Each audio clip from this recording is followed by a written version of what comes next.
Welcome to Phonogenics 101, a Riotboy production hosted by Jeremy Gloff. The podcast where people who love music discuss albums track by track. Please hit subscribe, and if you'd like to support this podcast, patreon.com/Jeremy Gloff or Venmo @Jeremy Gloff. And now, on to the music.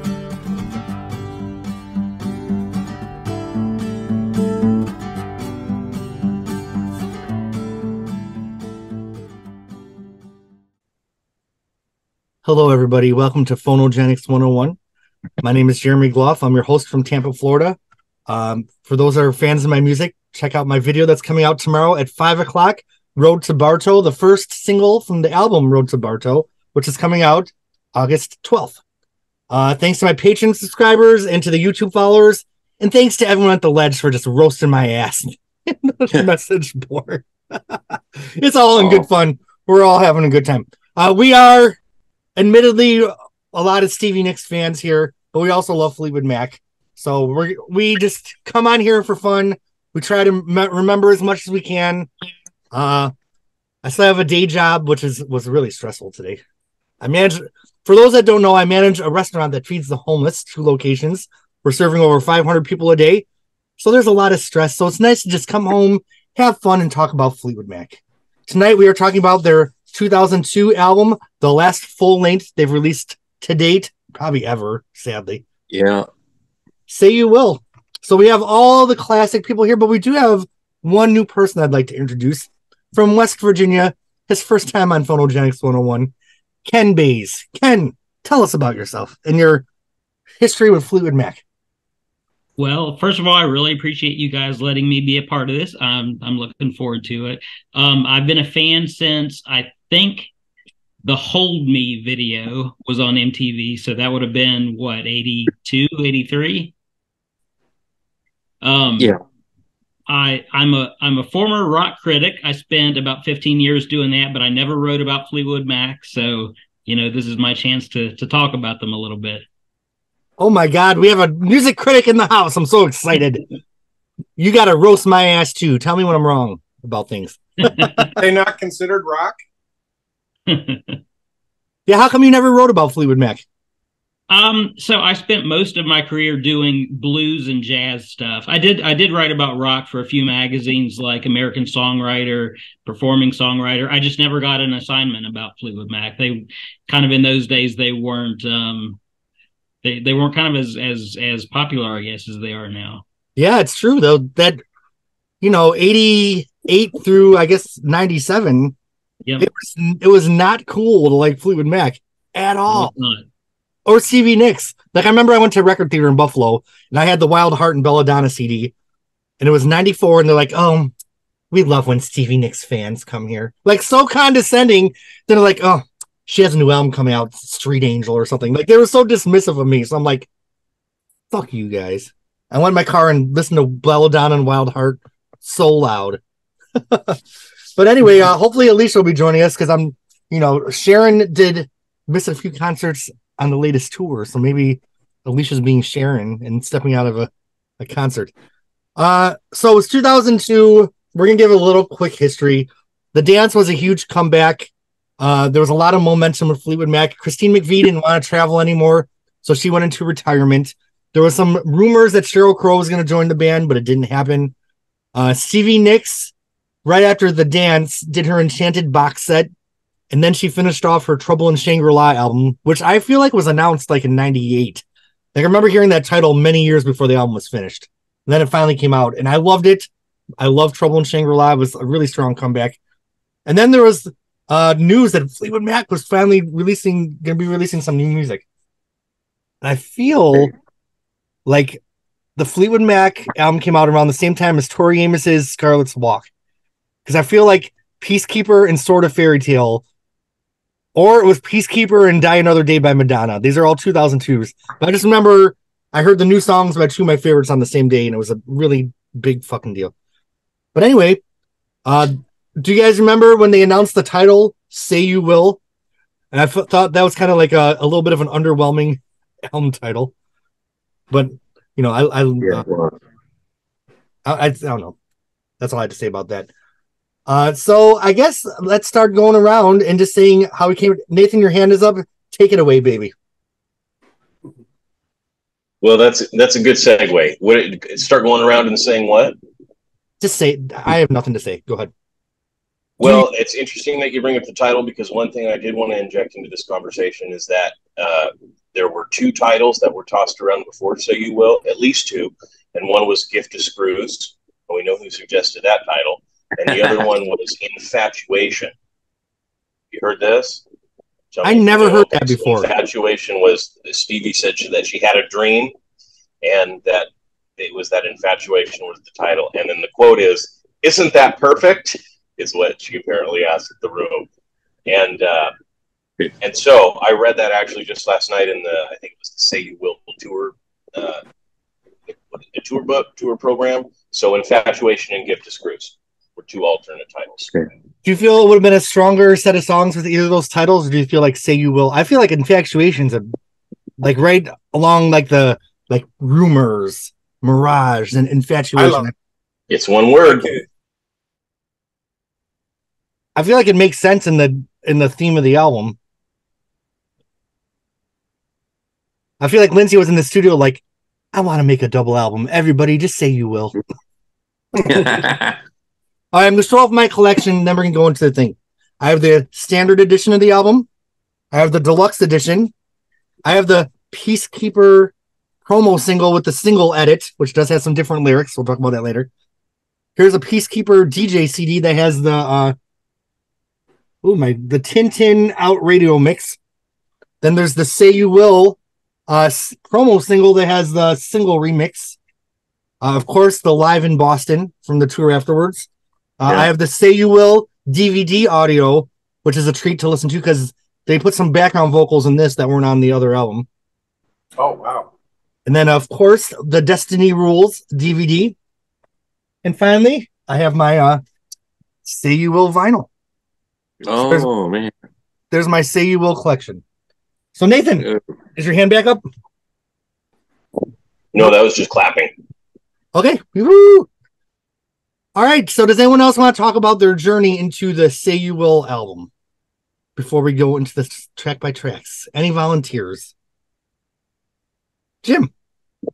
I don't recall really getting terribly excited about this. I just don't have like that moment when you learn that they're going to record, like some of these other things. Like the dance was a big thing. And it was kind of like, it was probably not a surprise. It was kind of like, well, I think the biggest thing is that Christine was going to be a part of it. And that kind of tamped down the excitement of a new Fleetwood Mac album. And even though this is a great record, it was like beforehand, not having Christine on it, kind of saying, that's not the Rumors lineup in total, but I'll just kind of have to wait and see what they come up with. It's kind of like Buckingham Nicks with a pretty good rhythm section. That's kind of what people say. Which can I jump in right there just briefly?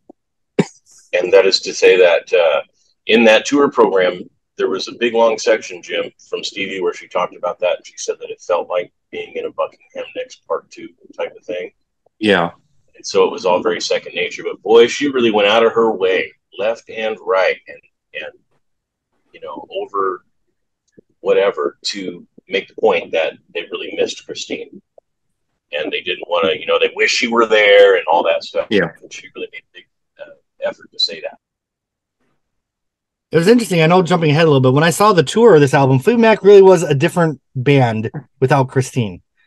They did 3 tours, right? The Say You Will, the Unleashed, and the 2012 one, right? I saw all 3 tours. They definitely were like a little harder. There was a harder edge to it because I feel like Lindsay got to rock out a little bit more. I liked it. I was so excited when Christine came back, but then it was a little tamer. So I feel like there were pros and cons to both versions of the band. And I think that rougher edge translates to this album we're about to talk about a little bit. All right. Anyone else want to talk about going into the album? Ken, Roland? It's hard to believe it's been 20 years. Like, it came out in 2003, so it's 20 years now. It's hard to believe. I actually did see this tour. I saw it twice in Massachusetts. They didn't do a lot of songs from the new record. Stevie Nicks only did "Say You Will." I think "Running Through the Garden" was dropped after a couple of shows, as was "Destiny Rules." Right. And I think title-wise, I think maybe "Destiny Rules" would have been a stronger title than "Say You Will." Well, that would have been a nice title. Yeah. I have mixed feelings about this record. I mean, as much as I love new material, it is kind of long. And then I think it could have been a tighter record, maybe with like your standard 12 tracks. And there was the criticism that Christine wasn't there. And I think Stevie said that she wasn't happy with the record for whatever reasons, and the tour too, because Christine wasn't there, and tracking issues and, Lindsay issues. I feel like Stevie just showed up with all these old songs. Then she wrote her Phoenix 4, as she called it. So she showed up with her 4 new songs, which were Illume, Silver Girl. I'm so fucking tired. Why can't I think of the other? Destiny Rules, right? And then Say You Will. Those are the 4 new songs. Okay. Ken, do you have anything to say overall about them? Yes, Ken. Yeah, I mean, to me, so I like the album a lot. It's not my favorite Fleetwood Mac album, but I do like quite a bit of it. But it just feels like 2 solo records smashed together. Everything does hold together because of the rhythm section, and there's some consistency there. But I don't know. It's almost more like 2 people guesting on each other's songs than a true band album to me. And again, part of that is missing Christine, I think, from the mix. I also feel like it's kind of like 2 people that don't really like each other. Like I did watch Destiny Rules in bed 2 nights ago, and I'm glad I did, to just kind of refresh myself. Let's talk about the album cover a little bit. How do you guys feel about the cover? That's kind of like your classic Fleetwood Mac. Stevie, Lindsay laying in the bed. Roland. Do you guys know where it came from? No. Nathan does. This. No. What is that? It's from a Japanese. Oh, there. Can you sort of see that? Oh, bummer. It's a Japanese movie from the late '60s called Double Suicide. Move it to your. There you go. The image inspired the album cover. That could have been the name. That could have been the name of the album too, right? That's cool. Yeah. Okay. Anybody else want to talk about the cover or the album overall, Jim? I really like that, and I like a lot of the other photos that came along with it. I have a poster of some of that, but I covered up with an older poster, but it used to be up here. So, but I really like the photography. Now, who did that? Was that the one they used? Can't remember what his name was. He just passed away fairly recently. Herbert Wentworth. Worthington? Worthington? Yeah. I just wondered if it was him or not. Well, no, I think it was. No, it wasn't him. Let's look. Okay. Let's look so we don't get roasted for misinformation. It says Neil Preston, Karen Johnston, and Herbert Worthington. Okay. But I don't know who did the cover, though. Okay. It doesn't say. It was just so weird to have new Fleetwood Mac music out, wasn't it, in 2002? Like, think of the landscape. So I was like a club whore at that time. Like, I was going out like 5 nights a week. I was telling my friends, my club years were like 93 to 2012. That's a pretty long run of being a club kid. No, I don't even want to leave that healthy run. But 2002, like, isn't that like when the Killers started coming out and all that stuff? Or maybe that wasn't for a couple more years, but like, it was weird to have. Yeah, it was weird to have new Fleetwood Mac out. I know there was a lot of Britney out at the time. Madonna was about to go into American Life a year later, so it was like a weird pop landscape. All right, shall we go into the track by track of Say You Will? What is this, the 17th album of Fleetwood Mac? It's so weird to count their albums because like some of the early ones, like, do you count English Rose or do you not? Like Mr. Wonderful, the early ones. All right. The album opens with a Lindsey Buckingham song. What's the world coming to? Ken, we are going to do what I call the Marcus. He was on the Prince podcast. he introduced the thumbs up, sideways, or down. I think this is a good album to bring that back because I think we're all going to have a different opinion about every fucking song. What's the World Coming To? I think this is the kind of Lindsey Buckingham I love. I can sing along to the chorus. The lyrics are great. We have the classic Stevie harmony on there. This actually sounds like a Fleetwood Mac song to me. I feel like a lot of this album sounds like the outtakes from Go Insane. Right. And one of my complaints about this album is I felt like it was really digital sounding. Like I feel like they recorded a lot of, like they always had that kind of earthy, like kind of warm sound, and this album just felt a little colder and digital as far as like the recording tones. Okay, Nathan, your hand's up. I think it works as an opener track. I think some of the harmonies in it are really, really enjoyable. The only downside to it, I would say, is that the theme of it, and this I think is true of some of the other songs on the album, like track 2, for example, as well as Peacekeeper, is that it's a little, I don't know of a better word for it. In today's language, we might say it's boomery. It's a little boomer. It's the world coming to, right? And I don't like to say anything negative about boomers because I think that's kind of, crummy. But this song, I think that's the one downside to it, is that theme is maybe a little bit not in my backyard or get off my lawn, I guess is what I'm trying to say.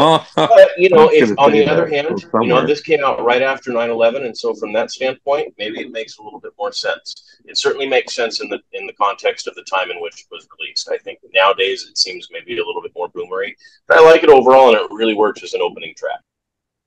I didn't mind the heaviness of the message of this one because to me, if something has a good pop hook and then the lyrics are kind of dark, like that's my sweet spot. Like I feel like some of Fleetwood Mac's classic stuff like has the darkest lyrics than someone like poppy production. So I love this song. I almost feel like this would have been a better lead single than Peacekeeper because this kind of a hit to me. Yeah, I don't think you'll get any new young people with this song as a single, right? Everyone's gone to the moon. It's just really, it's no, okay, I'm wrong, Stephen. All right, I'm sorry. No, it's not a commercial album, really. You're not going to get the young crowds in with that, so you will. So Stevie Nicks' praying to the commercial gods did not work? That's no. All right, Ken, your hand is up. Yeah, I agree with a lot of what Nathan said. I think it's just a good, solid pop song from Lindsey. I definitely think it was the right song to start the album. And I got to say, I really love the guitar solo in it. It's one of the most melodic solos he has on the album. And apparently it almost didn't happen. I remember reading somewhere that it may have been in the Fleetwood Mac FAQ book that Lindsey wanted a solo in the song, but he couldn't find a place to put it. So the producer, John Shanks, worked on it and found a place he could fit in the solo. And I'm really glad he did. I think it works well. As far as the lyrics, it's always reminded me a little bit of the kind of thing Warren Zevon would have written, the late great Warren Zevon. And of course, he's somebody that Lindsey and Stevie both recorded with, did backup vocals for. It's almost sort of a topical song, but really just barely in like a low key kind of way. And typically I don't want topical songs from Fleetwood Mac, but here it's kind of mild enough that it works for me. I really like the song. Yeah, this is one of my favorite Lindsey songs, almost like of any Fleetwood Mac albums. I just I can put this on and drive in the car and really get into it. All right, Nathan's your hand back up. And then Jim. Nope, Jim, you're next. And Alicia's coming. Sharon Solani just messaged me. She's coming. Oh, that's awesome. It's a tight little number from the reimagined Fleetwood Mac. Lindsey is stating of a system that has no heart and is of self-interest. And he's basically saying, I'm not going along with what they say and they want me to do. He's being kind of a rebel, and I'll go my way. And it's kind of a rebellious, I watched the Say You Will, that documentary said, Lindsey mentioned the Wall Street, it's kind of, the world is that way right now, which is really it's really involved into just, there's only a few players running the world, and Lynn's kind of foresaw some stuff there. So if he's stating that, okay, there he goes, way back 20 years ago. So cool. All right, anybody else? Roland.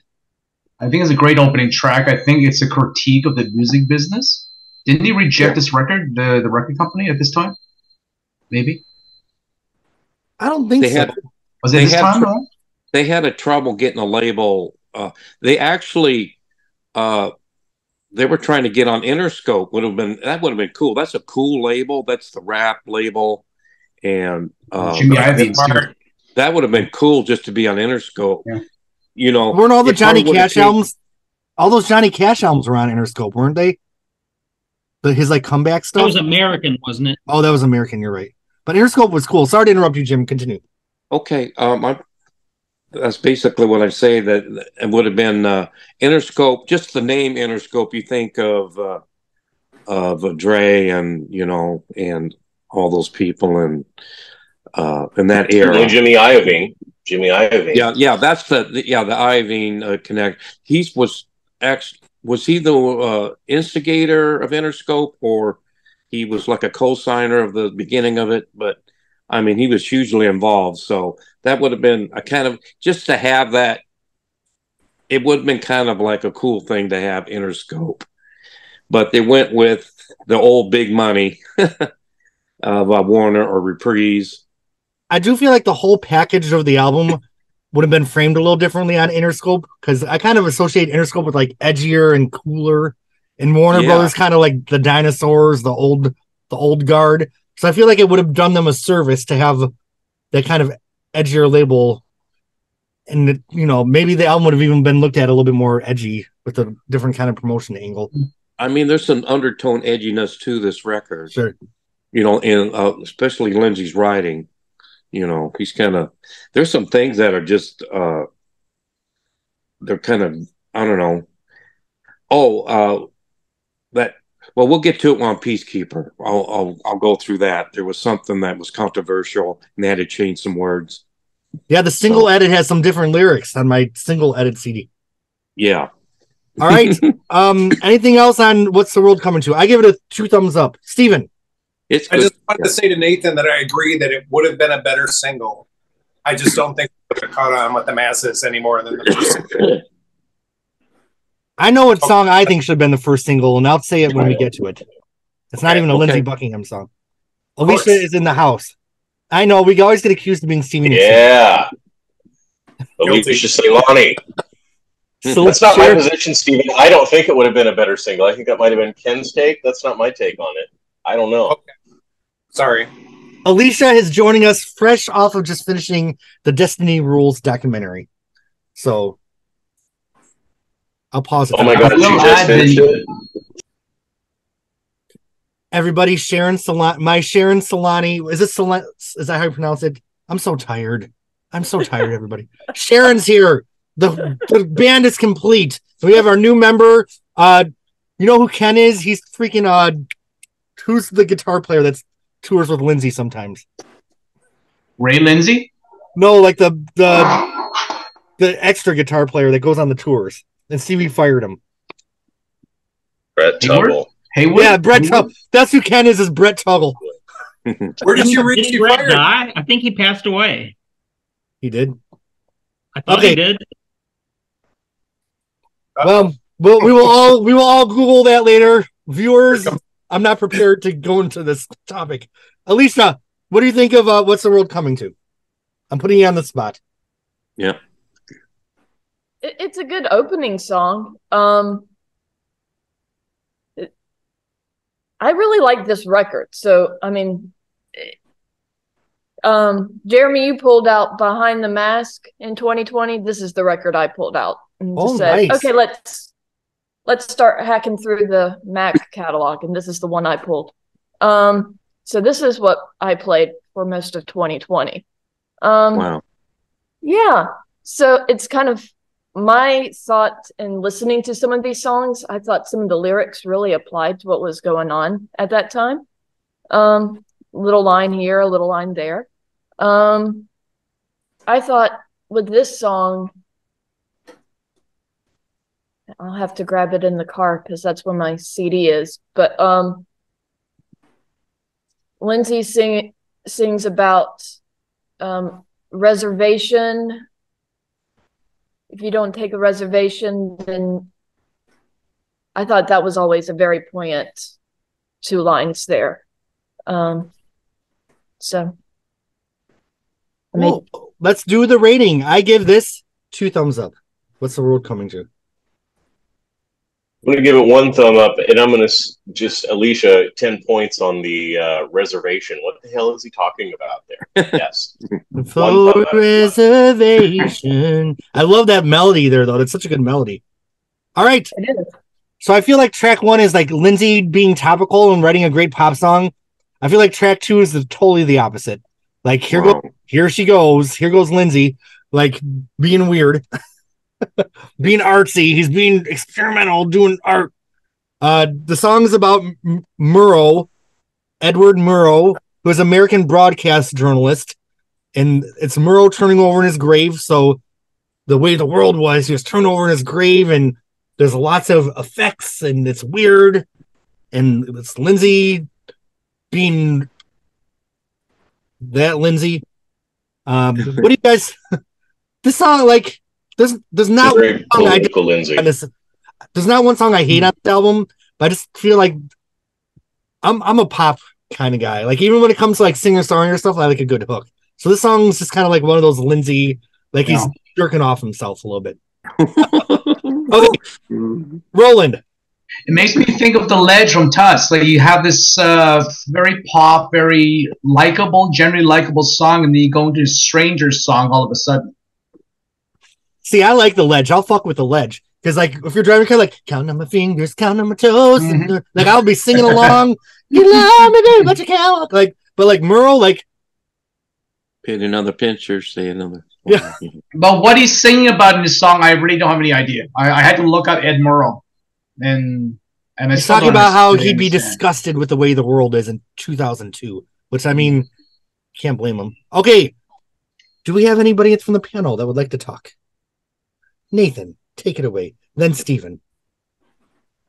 Another political song. This goes with, he was very politically charged in these recording sessions. It almost seems like he was trying to say, see, I'm not still obsessed with Stevie Nicks here, because look at all these political bones I have to pick.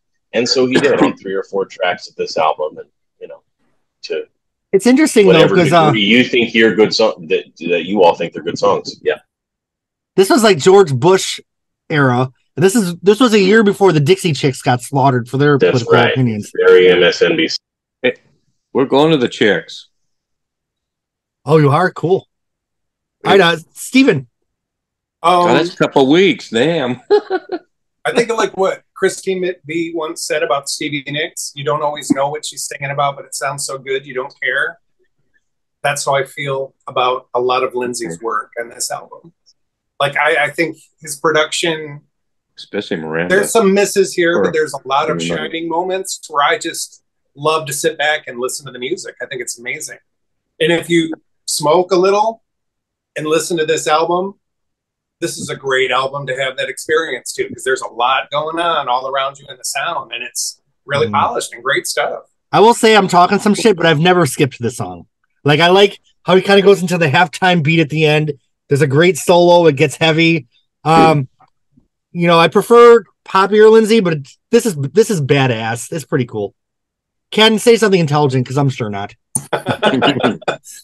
So I sort of like this song from a musical standpoint. It's got that it's got an interesting, almost tough kind of rhythm to it to me.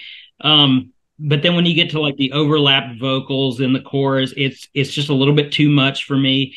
And and like I said before, I'm not crazy about Fleetwood Mac. I love topical songs in general, but it's not what I want from Fleetwood Mac or Lindsey Buckingham. And this one is, I'm on board with the sentiment, but It's just not what I want from Lindsay.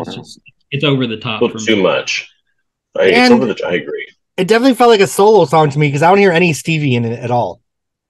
Which in Fleetwood Mac, I like to hear the harp. Like a huge thing that makes me love Fleetwood Mac is the harmonies. We already are missing Christine, so that that third harmony is already out. So, it is a drawback. Yeah, it kind of reminds me like heavy at this point. Yeah. All right, Jim, what do you have to say about this one?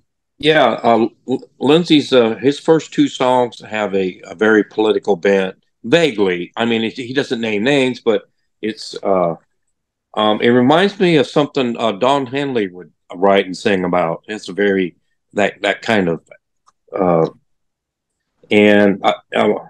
about Don Henley's about conditions, the world he sees. A lot going on here musically. There's just a lot for good or bad. It's just, and I wrote here about Ed Murrow. He was a World War II war correspondent, and he exposed. I think he exposed what's his name, Eugene McCarthy, McCarthyism. And McCarthy couldn't rebut what Murrow was attacking him with, so he was pretty much found out for being pretty little hollow there. Everybody finds out, right? Yeah. But Ed Murrow was sort of pushed out at CBS himself, by that, maybe he was he was exposing too many of the wrong people, and eventually Walter Cronkite kind of nudged him away. He kind of over it. Walter Cronkite was kind of on that staff, but he wasn't under Murrow's control, and basically the Cronkite or the CBS people kind of pushed Murrow. Murrow passed away at 57. He died of lung cancer. I mean, if he stayed around for another 20, 30 years, the world might have been a little. He was, he called a spade, from what I read. So, I mean, it reminds me of, well, I just don't want to go there. There's a lot of new people on the block that are calling people out on both sides of the aisle. And it's kind of refreshing. So maybe we're going back into an era of a little bit more, truth and honesty and there's just a lot of confusion in the world, but it is a cool concept and song title. Like, yeah, the first thing I did is research who Ed Murrow was when the album came out. So, my favorite political songwriter, and you guys may roast see this, but I love the early 10,000 Maniac stuff. I thought that was political songwriting at its fucking best. Yeah. Natalie Merchant writes such good songs. If anyone would ever want to do a Natalie Merchant Phonogenics series, I'll do the whole thing. Right through her orchestra albums. I love Natalie. But anyway, anyone else want to talk about Murrow? I don't think everyone I could be talked into it, JG. Hypnotized, mesmerized. Alicia, do you have anything to say about track 2? I love this song. So yeah, this is one of those songs that I will repeat 3 or 4 times. I just enjoy it. What do you enjoy about it? I'm just curious. Like the beat or the lyrics? Well, for me, I usually play this in the car, but it's really cool to hear the everything is blinking out. The song, it goes around sound. Yeah, the panning. There's great panning in the. And, Meryl turn around his grave. And it just keeps repeating, and it's just so much fun to hear it. The great solo at the end is really driving, and it's fun to listen to. The lyrics, I know you guys are all saying political, but I always took a lot of this, when I heard it, he was talking about being a celebrity and how the media will portray them the way they want to. And that's what our problem now. That was an interesting take, the whole celebrity that we have. Maybe it's because I'm pulling it out of not listening to it in the climate that this was released in, but I thought that was very interesting that there is blackmail, there is that relating to all these. I feel like it's gotten worse throughout the years too. Everything is worse and worse. So I thought, and Lindsay's not exactly one of the best songwriters. Let me back up. Ooh, Alicia! Musically, he's really good. Lyrically, we can. Sometimes it's too. There's things still lacking there. Let me put it that way. Him and Stevie are like yin and yang when it comes to songwriting. I like the lyrics to this song too, because he used very unique words in this song. So it's I just enjoy it. Like what? What words were unique? You're going to make me have to go pull my... See, I hate to admit this in front of the whole okay, world. All right. I hate to admit this, but I don't know what Lindsay's singing in half these songs. Like Red Rover, I just want to put up the lyrics. Like, I don't even... I will admit, I probably listen to the lyrics first and then listen to the music second. So it sounds like you listen to the music first. I'm the yang to your yin. Music first, for sure. Steven, do you like this song? I like it, yeah. Oh, there's some good lyrics to this. Yeah, this is a... Dang. I give it a thumbs up. This is a good... And I think it's cool that Lindsay was not... He really was trying to be experimental, and he did it. Like, he could have made adult contemporary bullshit, and he didn't. Jim. Yes, I think I made a comment in one of these other songs, but I'll say it now. I think his writing is caught up with his, his style, his, go there style. I mean, just expanding the horizon. The writing is caught up to that. I mean, this one's a good example. It's almost like, something's really bothering him, and he's really putting it down, and he's probably naming names without naming them. Yeah, but he's that's good. I mean, it's good to have that. All right. Any other thoughts on track 2 before we boogie along? Stevie Nicks enters the picture. We have a song with 2 chords. Okay. It's like 4 minutes. Wow. This song, I love when Mick Fleetwood gets excited about music because he's like, Illume, it's the modern gold dust woman, which I feel like is a little ambitious for this song. Did he say that? Yeah, he said it somewhere. I like this song. I'm alone now. I had to say it, but the incense is called Nag Champa, but she calls it Nag Champra with an R. And all I can think of when I was driving my car is like, no one told Bob Dylan to call it Nag Champra. Okay. That's great. I just wanted to bring it up. Don't hit me. I love how she has a verse in this song that's also comes back later in Destiny Rules. I really enjoy when words come back throughout an album and kind of create a theme.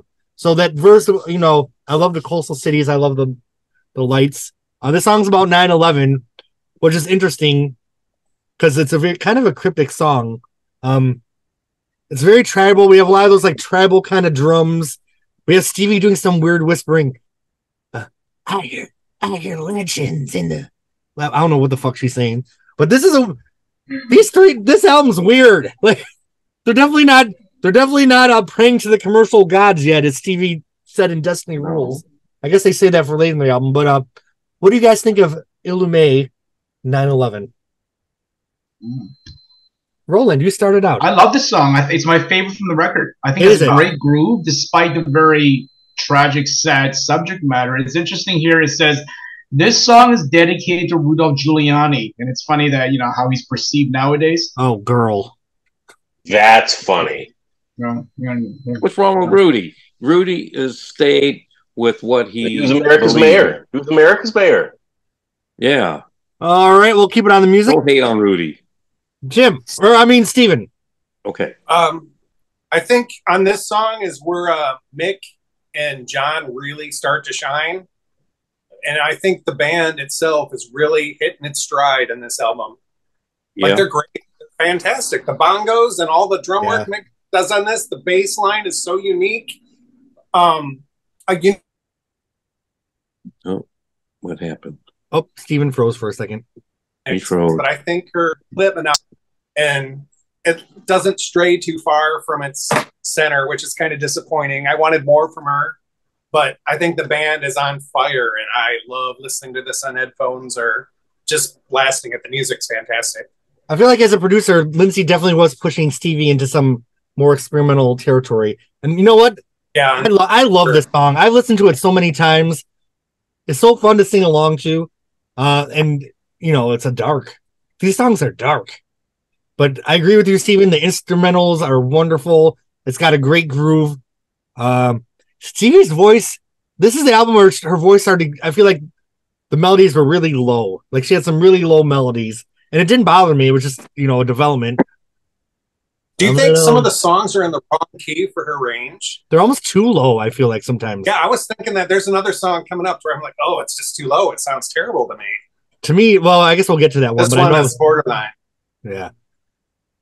I am a cliff dweller from the old school. I love this fucking song. I can't talk. Yes. I almost want to like end this podcast and just go. I want to go listen to the song. All right.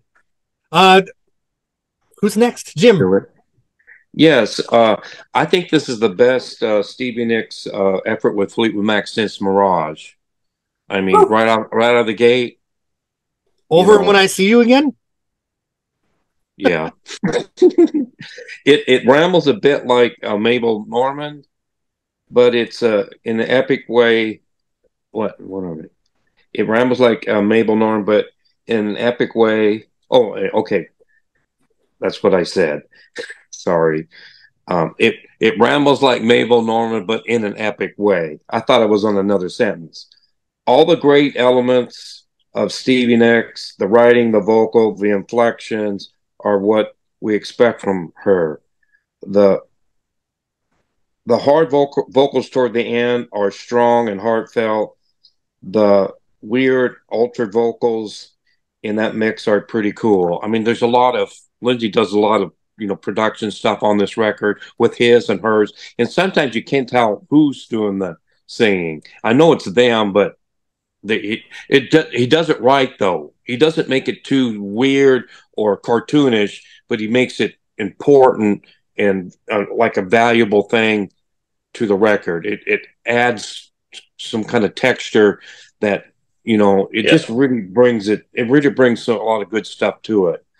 I think this was written prior to 9/11. A lot of the lyrics, the Point Doom, that's off of Malibu, and she talked about the ocean and the city at night, the blacks with the white snake in the black sky, the diamond snake in the black sky.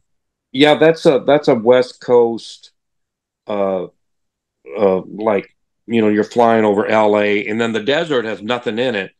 And the ocean has nothing on it except for a few ships. So you see this white, like a little meandering. That sounds like West Coast, to me. But the emotion is definitely, through the song, is definitely the heartache of the 9/11, way she felt. I mean, it's absolutely there. But I think a lot of the words were prior to that, and then she added, she just added the intensity of the event. Do we have time for me to? I'm sorry. Oh God, I'm sorry. Oh, you're gonna get spanked. Okay. Okay. Well, what words do you think were done earlier, Jim? What words do you think? I just think that mostly the front part. She could have written them in time of, I think. I see what you're saying. She's describing L.A. And the song is about 9/11 in New York. Point Doom is Malibu. Right. I looked it up. And, right. But Point Doom sounds like that's a great couple words to apply to 9/11. They always call that the sacred ground of 9/11. there's a name for it. I mean, and there's a reflection pools, and they made it like a shrine now. But I mean, that words point doom kind of, you know, because I didn't really research it until like a couple of days ago, what words, what places, and everything. Isn't it Port Dune though? Dune? It's Dune, isn't it? Dune? No. Shoot, I don't know for sure. Point Doom. Yes, it is. Dume. Dune. Point Dune. All the way to Point Dune. It's just a great song anyway, regardless of the time, regardless of the timeline and the intention and the writing process. I mean, I could be totally wrong, but to me, it's just a lot of West Coast themes in there. Where she's got a, I don't know, she probably still lives in that little condo overlooking, you know, the ocean there. Jim, if podcasting with you is wrong, I don't want to be right. Sure. All right, anyone else? Illume. Ken, do you have anything to say about this one? Oh, who's going? I think I like this song a little less than you guys do. I would like it more if it just seems like there's maybe 4 or 5 notes in the vocal melody, and it gets a little monotonous. Like I think of that song like Landslide, maybe, where she's hitting some low notes, hitting some high notes. I would like a little bit more of that. This is just it's just like Mabel Norman. I agree, Ken. Nathan, didn't you introduced me to another song that this everyone said that the CV song sounded like this other guy. I don't hear it, honestly. All right. Well, we can have a discussion about it later, but it absolutely does sound like track 4 on that album, which is his New York song, and that's fine. And both of these songs are really good. I agree with Ken and Steven in what they said about variations of it. Doesn't depart from its central point. Right. You know what I'm saying? It wants to, that there's nothing else there. But I like it. I think it's a 8 or 9 out of 10. And I kind of feel like stand out on the album. I kind of feel like that time was so monotonous and so like this tunnel vision of hell. And I feel like the lack of deviation in the melody kind of reminds me of how the times were. Jim. I agree. It works. I'm pretty sure Steve recalled that she was, well, am I still talking to people? Did you lose me? No, you're there. Oh, yes, Jim. Okay. It's like I saw a blank screen, and I think she was touring when 9/11 happened. Shangri-La tour. I think she was in New York City or close to, like, when it happened. Yep. That's got to be really scary and traumatic. Then she toured. Then she picked up her she felt obligated to pick up her 2 like a week later, which is a bit scary and a bit, I mean, because she wanted to make people, heal from this. Right. And she kept touring. Was that Shangri-La? Yep. Shangri-La. Shangri-La tour. But I mean, so I understand the emotion of the song and reflecting on that. I mean, it's a real good moment in time. And what are the timeline of the songwriting and the lyrics? I mean, there's probably only a few people that know, but I mean, I have no problem with it. Okay, Roland, your hand is up. I'll add to what Jim said. Yes, she was in New York because I went to the September 10th show in Toronto. So wow. My understanding was that Stevie left right that night after the concert in Toronto, went to New York City, whereas her band was still in Canada. They traveled by bus, I think, so she managed to cross the border. So had she not left Canada that night, the borders were closed the next day. Oh my gosh! Stuck in Canada, so she said that she was in a hotel and she could smell the smoke and she burned incense and not champa or champa. Okay, so you're trying to cover up. to cover up the smokiness in the air. Yeah, that's powerful. So she was in New York City that day. I always wondered what she meant by that in the song. I love Nab Champa, by the way. I'll burn the fuck out of it. Alicia, do you have anything to say about this song?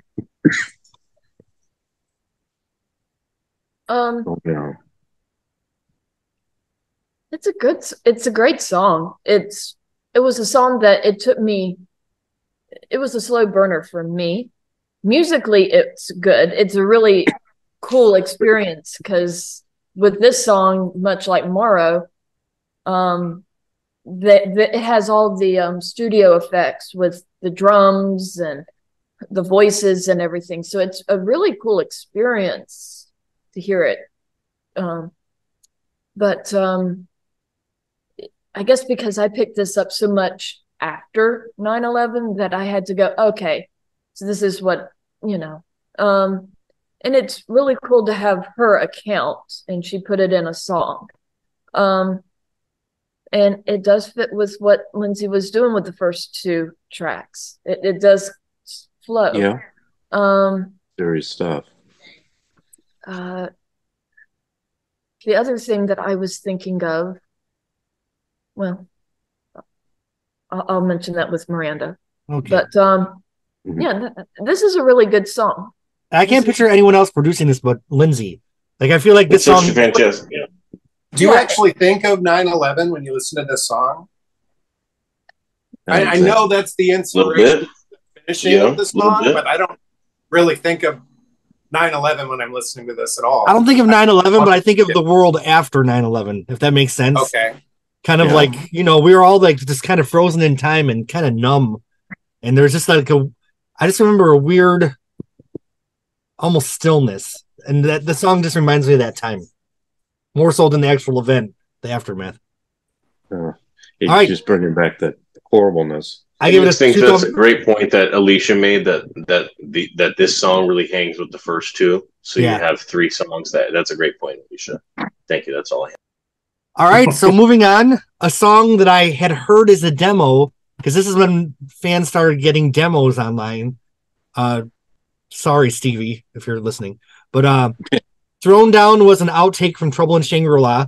The version I had was the drum machine one with like the electric guitar, which is like second verse. Then later, like many years later, I heard like the Wall of Sound version that she recorded with Lindsay for Trouble in Shangri-La. Not a big fan of that version. The version of Thrown Down on Say You Will has a new verse that was written just for this album, which of course is the famous verse that they talk about in Destiny Rules, where she changes the tense. Now you're going home. You wouldn't say that to Bob Dylan. I think Thrown Down is my favorite song on the album. To me, it's classic Fleetwood Mac. I have a lot of feelings. Like I have a lot of broken relationships in my past. So in 2002, the song really hit. I feel this is classic Stevie Nicks. I think this should have been a single. I know it was in a couple TV shows. I think this could have been at least a medium hit. So I love this is my favorite version of Thrown Down too. Of all the versions, I like the Say You Will version. So this is one of my favorites. One of my favorite Stevie Nicks songs of all time. And someone's gonna piss all over me now. Who's it gonna? We're gonna fight. Go ahead, Steven. Who? What? Go ahead. You're next. Oh, me? Yeah. Ooh, well, this is probably going to be our controversy here. I think this is a botched legacy song. This could have been one of our top 5 songs, and the production on it, I hate it. Really? What did you hate about it? Okay. It's. I was listening to it today, and it's too like bebop-a-luba. It has nothing. The production of the song has nothing to do with the feeling of the lyrics. Like it's completely separated. And when you hear the demo, not probably the second demo that's got some guitar work, it sounds a little bit like Billie Jean. I love that demo. It's got a lot of atmosphere and feeling in it. Not the one with the synthetic drums. Well, it does have them, but not the really rough version. Right. There's a slightly more polished version. But they just miss the whole feeling of the song. It's not in the lyrics. It's not in the way she sings. It's not in the music. What came out is very pleasant, but also like John and Mick are going through the motions. Like that's a very boring bass line. it could have been a drum machine. There's no mixed soul in those drums. See, I feel like it's classic Fleetwood Mac to me. But you feel like it's generic Fleetwood Mac. I feel it's a missed opportunity for one of her last great songs. Like, remember how Dr. Lerner. I agree with the doctor. Remember how the demo of Thrown Down and Not Make Believe came out at the same time? I kind of feel like they fucked up Not Make Believe compared to you like the Say You Will version of it? Yeah, I put that on. That's a legacy song for me. Okay. I love it. She was on, her songwriting was on fire for that whole, from Shangri-La to The Dance to Say You Will. There were some songs just as good as anything she's ever done, in my opinion. Are we not covering that song in this podcast? We can. Because there's only like 2 bonus tracks or 3 or whatever. I want to hear what everybody else says about this song. We've touched on it before, but I know it's well loved in the community. All right, Ken. Yeah, I gotta say this is my favorite Stevie song on the album, honestly. Thank you.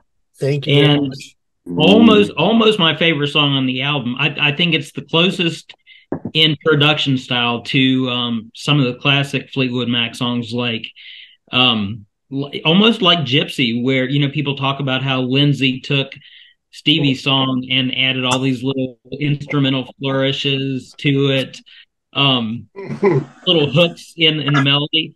And I see that Steven disagrees with this. Sorry, I'm so sorry. And I am so fucking with you. And it's the fucking melody. You're convincing me, Ken. I was being convinced. But there's no growl in it. The demo has a growl. It's just all these. It's got all. Can I jump in on this one? Just let's not all step over. So can you finish? Then Nathan, you're next.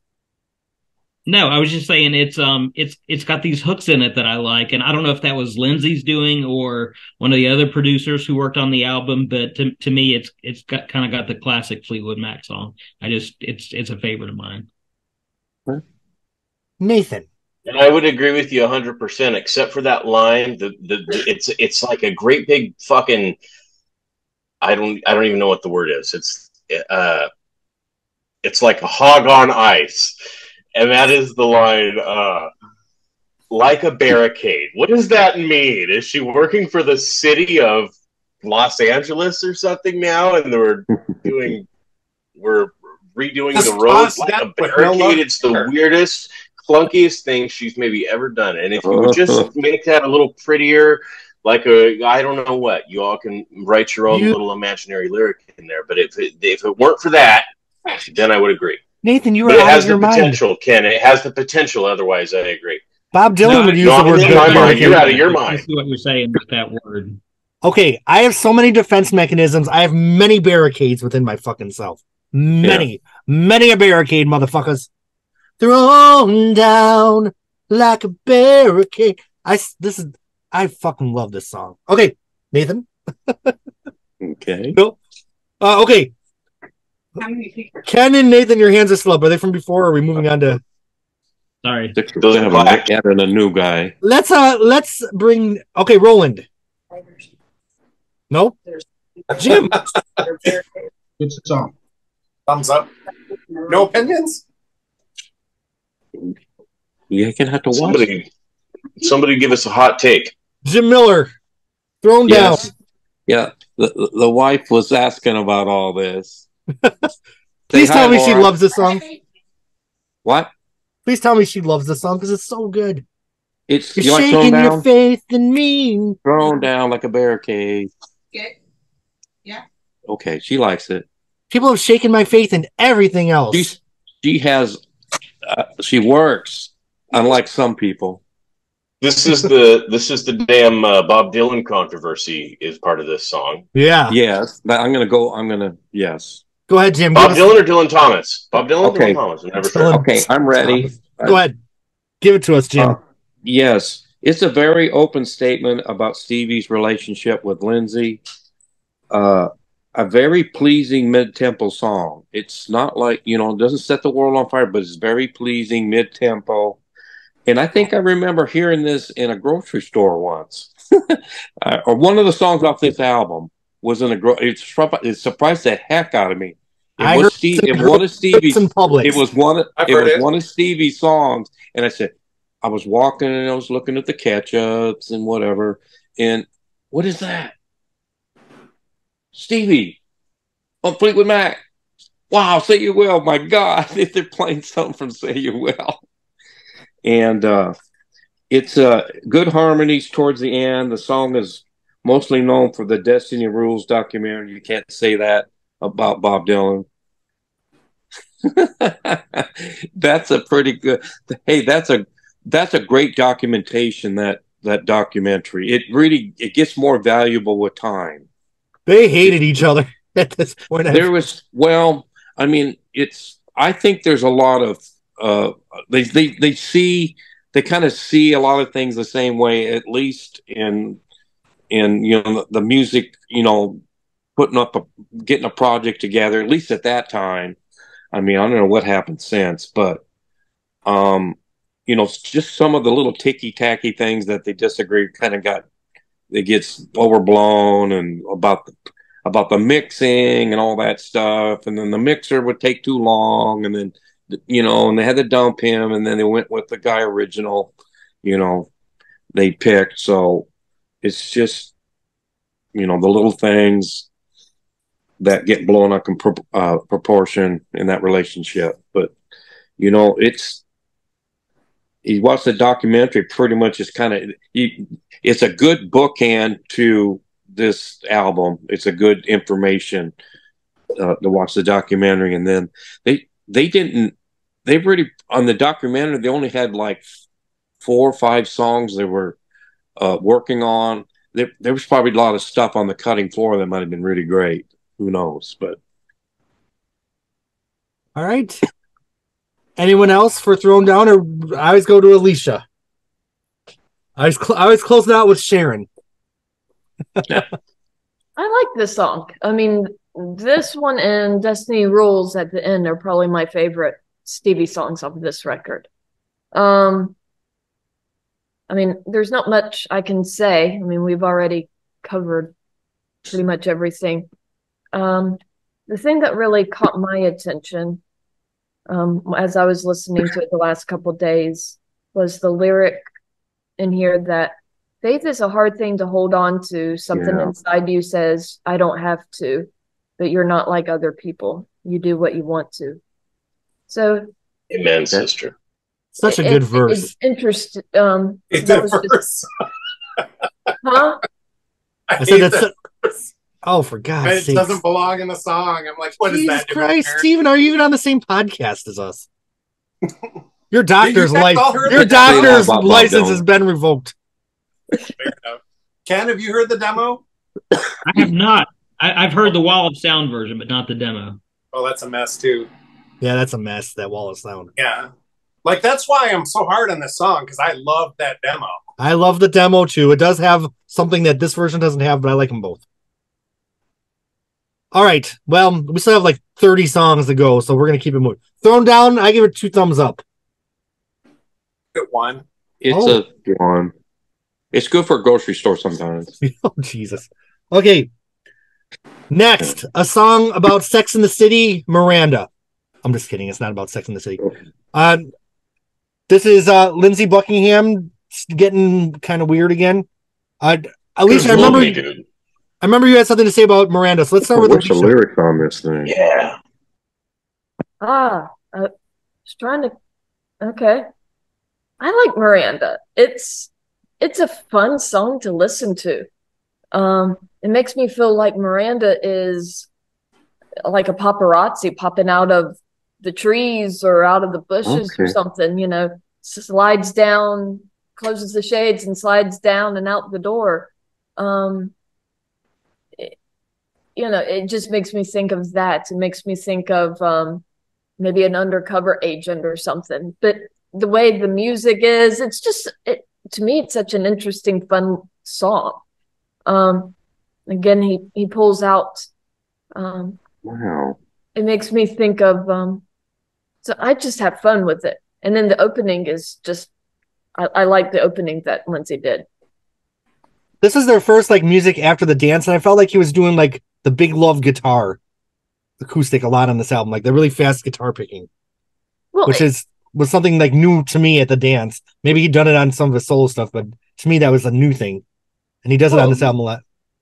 What I also thought was interesting, and I saw when I was watching Destiny Rules, all of his songs he had for several years, so he's been able to accumulate.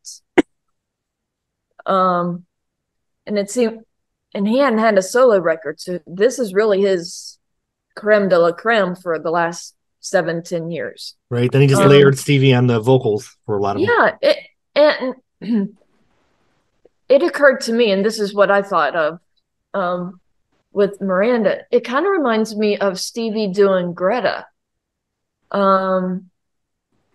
It just has a lot of that kind of Hollywood kind of sound. I don't know, sonically I guess there may be some similarities, different producers, but they both have kind of that the lyric that pops in my head is she's looking for a little piece of her own. That is kind of like something from Greta too, isn't it? Yes. Yeah, I feel like Buckingham definitely had a vibe going on this album. There's definitely a cohesion to his production. Yeah. Miranda is taking the stars down, a little something to call her own. By the light, there still goes Miranda. It makes me think of hold on. Wait a second. Isn't the lyric "The lion still rules Miranda"? Is that it, or is that not it? Huh? What did you say? Huh? What did you say, Alicia? Oh, Ken has his hand up. I'm sorry. KB. I thought the lyric was "The lion still rules Miranda." Alicia saying something different. I mean, I'm pulling up the lyrics off of Google right now. It says, "A little something to call her own. By the light, there still goes Miranda, and Miranda is always alone." Huh.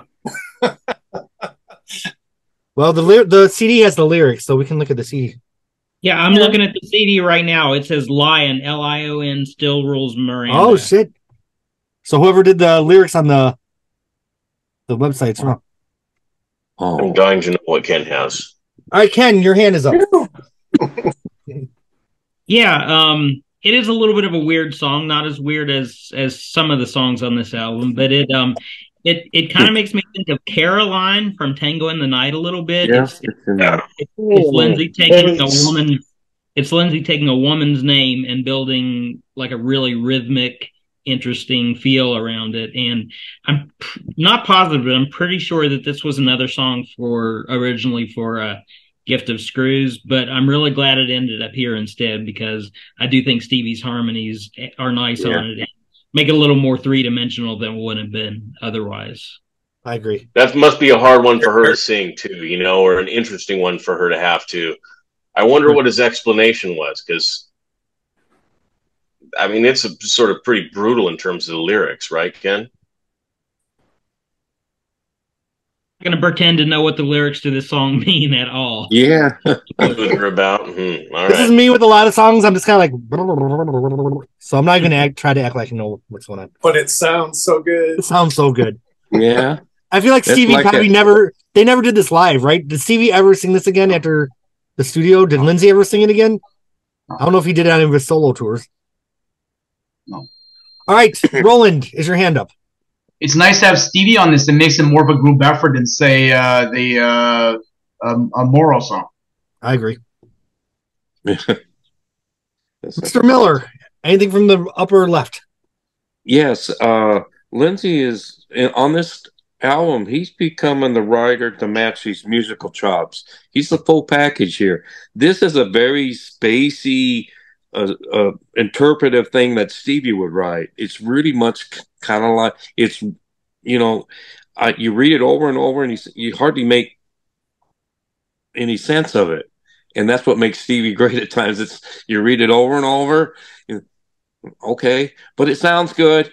it's a fun little song, and it's very catchy. This is just a great little piece of pop work, and the writing is it's kind of, it just digs in your brain, and what's this mean? I mean, I don't know if Lindsay said anything about this song, and what there's a lyric like, she sticks her camera.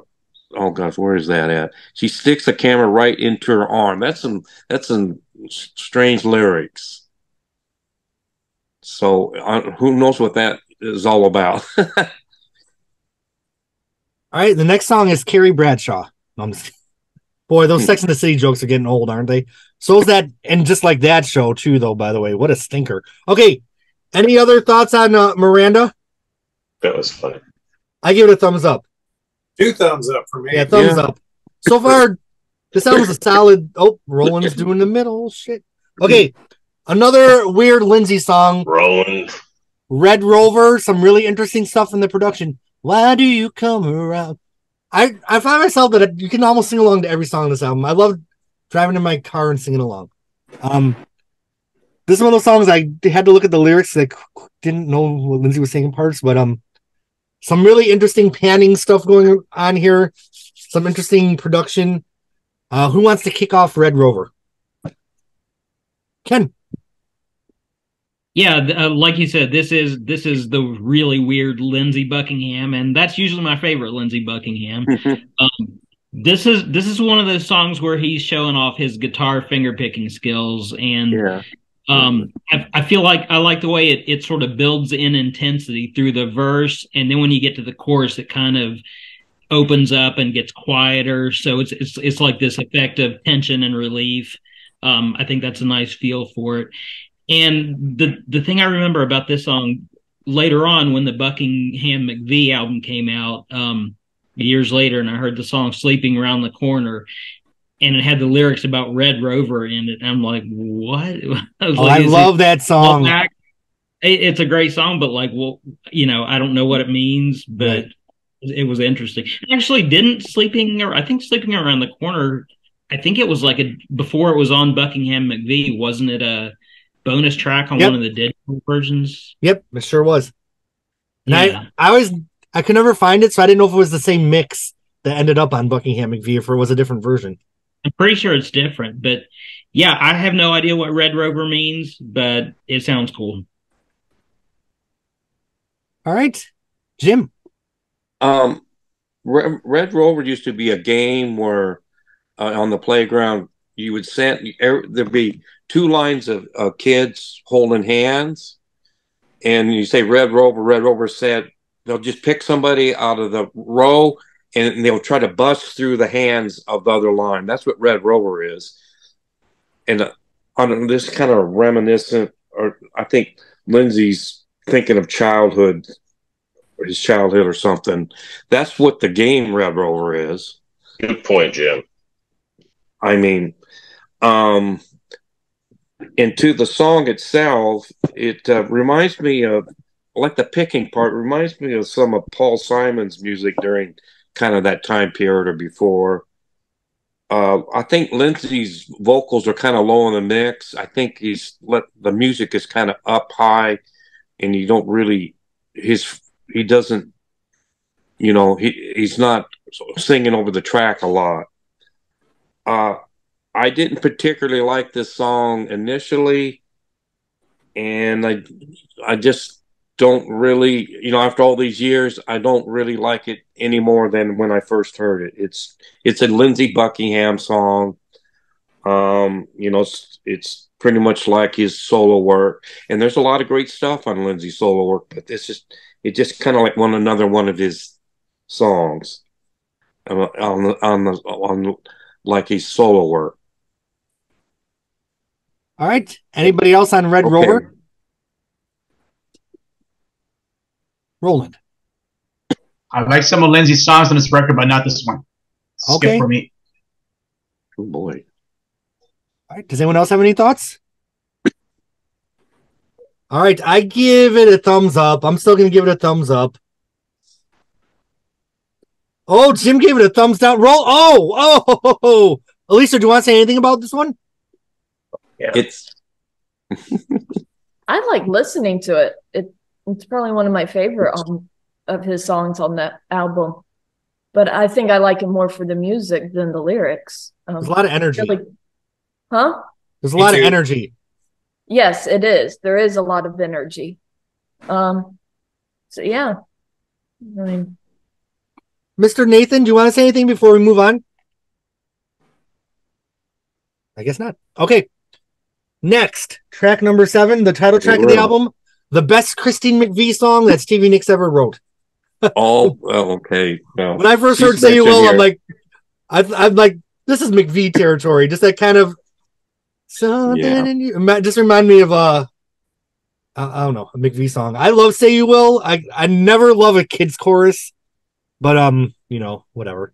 This is not too overwhelming. Well, I do. This is a song that Stevie was hoping the commercial gods would bless her, and it didn't really happen. But let's take a moment to remember that long before Gypsy said, "Hey, hey, hey, baby," there was the "Say You Will" dance. Can I get you to dance? One of the worst Stevie Nicks moments of all time. But I still love the song. I still love the song. Okay. About that dance. Oh, everyone do it. Can I get you to dance? We're all doing it. Everybody's doing it on the podcast. Stevie, we're all doing the "Say You Will" dance. Blocked it out. It's gonna be when I log in tomorrow, like my subscriber count, like it's cut in half. They're like, this is what pushed us over the edge. We're out. I love this song. I think it's a great pop song. I feel like I know Nathan said he sent it that it was about a guy, but I always thought she was writing about Christine McVie, which I'm still going to believe that even if it's not true. I feel like this is her little song to Christine that sounds like a Christine McVie song. Okay. And when I broke up with a guy a couple years ago, or maybe he broke up with me, I was just like, say you will, give me one more chance. I love this fucking album. He broke up. Yeah. He didn't give me another chance either. So. The song, he broke up with you. So then I became a sad angel. We moved on to the next one. Okay. Say You Will. Anybody want to talk about this song? I love it. Jim. Yes. I have a little, okay. It was number 7. It reached number 7 on the U.S. adult alternative charts. So it charted kind of in the adult contemporary stuff. That's a hit. Is that not a hit? Well, it's a hit. We used to make this in a grocery store. When I was young, they came up with this adult contemporary category. I sort of made fun of it. It was like all these oldsters singing stuff, and that's what. Well, these guys are oldsters now. They got songs in that chart, but it's the second single from the album. It's a very safe, by the numbers pop song. I mean, there's nothing revolutionary. It's kind of by the numbers, you know, the guitar solo, the nice, pretty guitar solo, and the chorus, you know, and all that. It's an example of why Christine McVie is missed in this project. I think they were kind of pushing Stevie to do a recognizable Fleetwood Mac type song.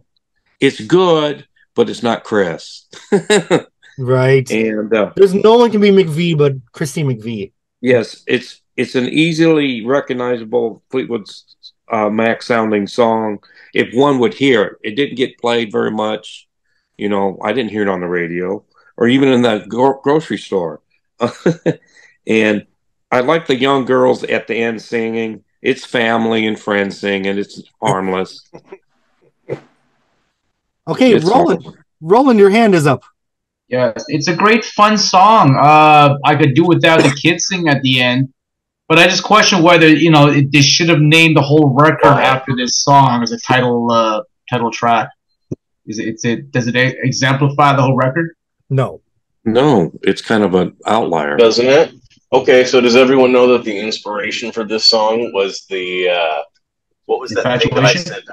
I just read it today. The Arturo Vasquez family band or whatever. You all know about this? Yes. Oh, look it up. yes, I remember now. I remember. Yeah, it's on music. It's on Music Insider, and you can look it up, and you can see her state to Music Insider that thematically people take these lyrics and they make it about Fleetwood Mac or whatever, and it's become that, and it is that too. But originally, the seed of the song was about this documentary that she saw about Arturo Vasquez, and the thing in that band, that mariachi band or whatever, was that they had to, there was dancing that kept them together, and so that was the original idea. Okay, that's where you get the lyric. Something else, so it's true. Okay, Steven, you hate this song, don't you? You haven't said anything. I just feel like you hate it. Oh, it's not my favorite, but I don't hate it. Okay. Like, I think if it was by a different artist, I wouldn't give it the time of day. But I love Stevie enough to find enjoyment in this song. no, Peacekeeper's good. I do hate the little girls at the end. Oh God, is Like, is children's choir ever a good thing? Like, is it ever a good thing? Oh, they'll be hater. That's hysterical, but I don't know what to. Why are they being haters, Jim? I mean, it's nice. It's nice. It speaks to the overall idea that different generations. It's a nice thing. It's nice. It's John McVie's daughter and Stevie's niece and her friend. Come on, have some family in it. Alicia. That's one of the things that we love about this band is how family oriented they are. I'm sorry, Alicia. Go ahead. Alicia's just doing the dance. Oh, this is a great podcast. We're making a comeback after the dance one. Yes. I'm not a big fan of the children singing at the end. It's good until they do the breakdown and you really do hear them. It's not jarring, but it's such a different element to everything else that they have done for this record that it just sticks out, and not in a good way. Does that make sense? I'm going to make a bold statement on this podcast and quote me on this. I don't think anyone should get near a fucking microphone until they're 15. Oh, because it just sounds like this. Michael was mid-career at 15. All right, except unless you're Michael Jackson or Prince. Ken,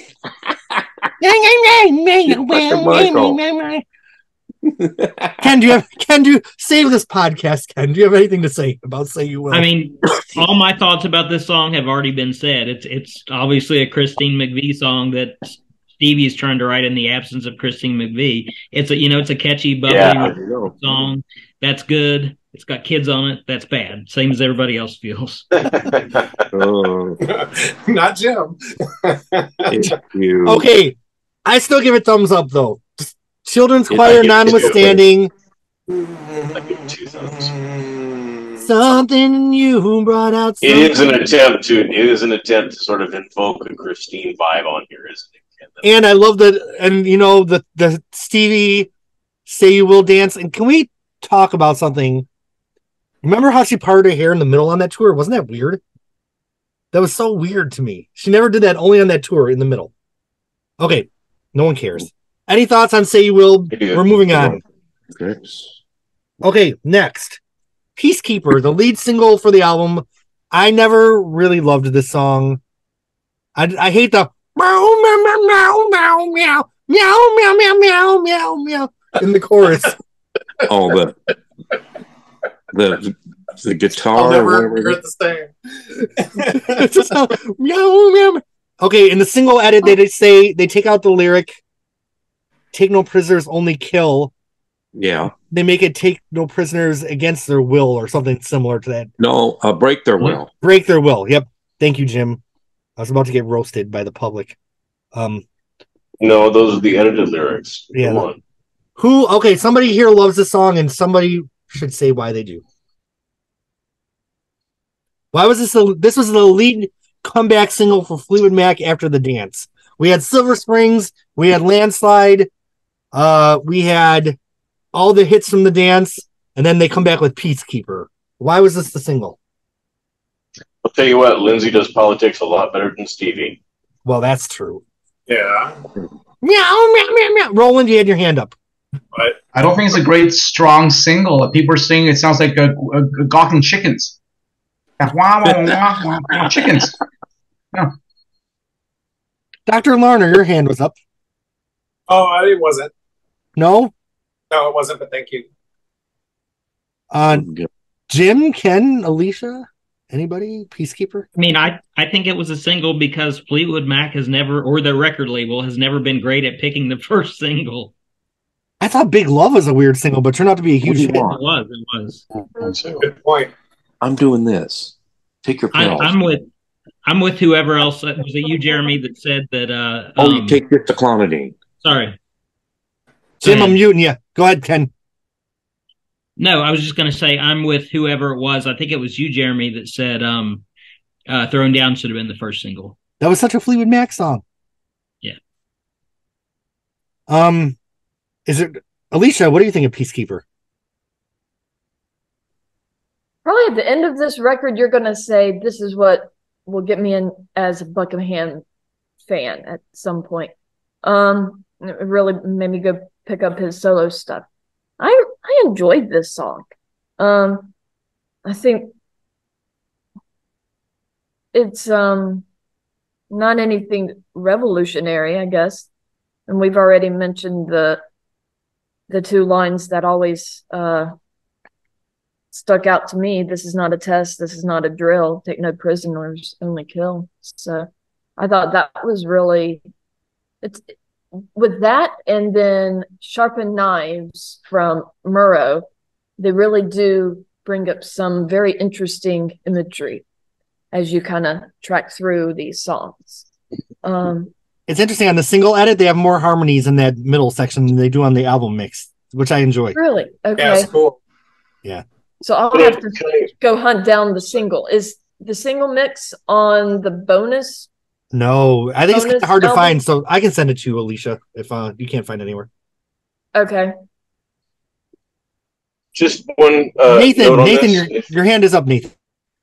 So is Roland's, but I'm just going to drop this and say very quickly, with the Peacekeeper song, what about this line about all of our friends are gods and they know just how to paint our face? I always thought that was an interesting line, and I like it when they do that one. And I'm like, what is that about?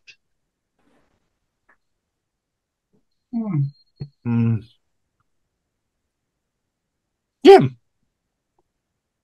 No sound, Jim. Oh, yeah, unmute Jim.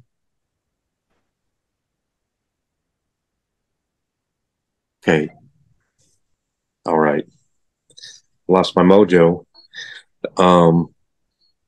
What was I didn't hear any of that. Did you guys? Peacekeeper. Yes, I know.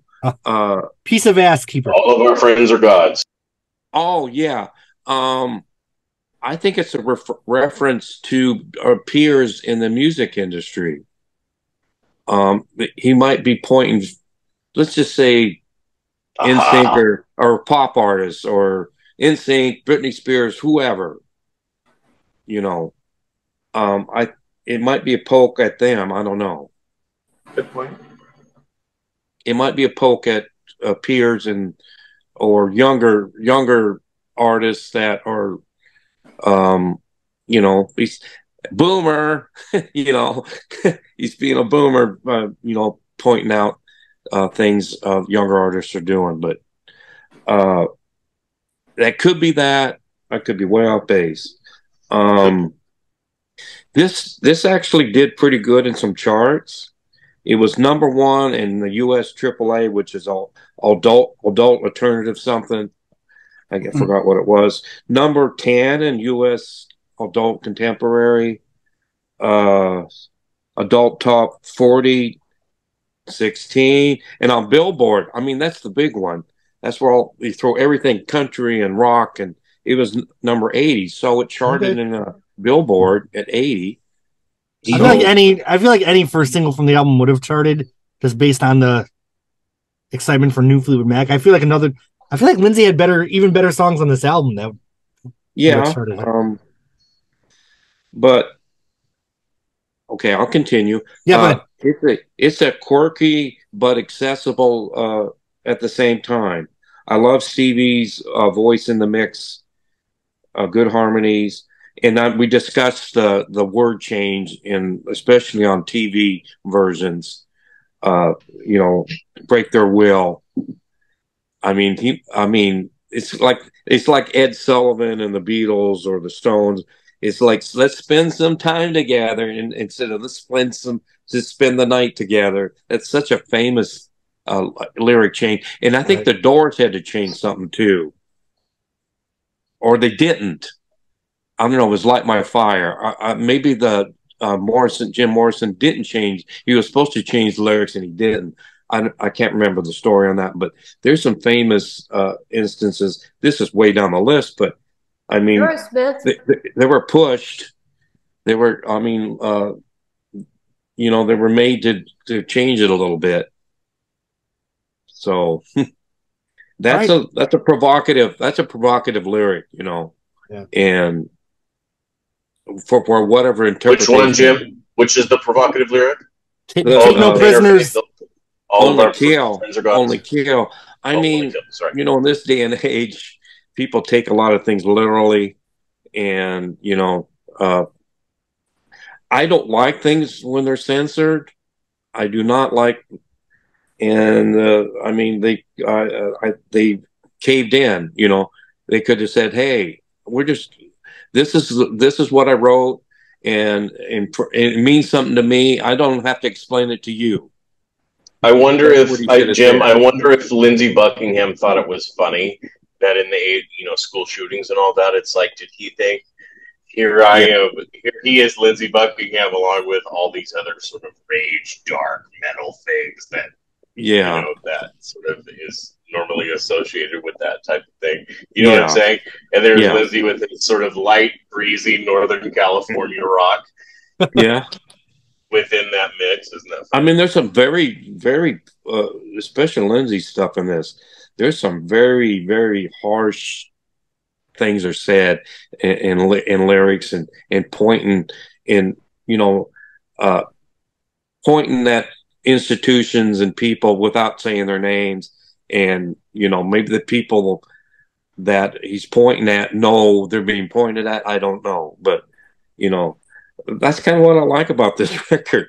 There's some very pointed words from Lindsay. I mean, it's not the same old, you know, just the pop stuff or just being angry at a girlfriend or ex-girlfriend. And, you know, it's refreshing. All right, Roland, your hand was up before. Do you remember what you were going to say? To me, it's just an odd choice for a single. The lyrics are obscure. The general public, it's unrelatable.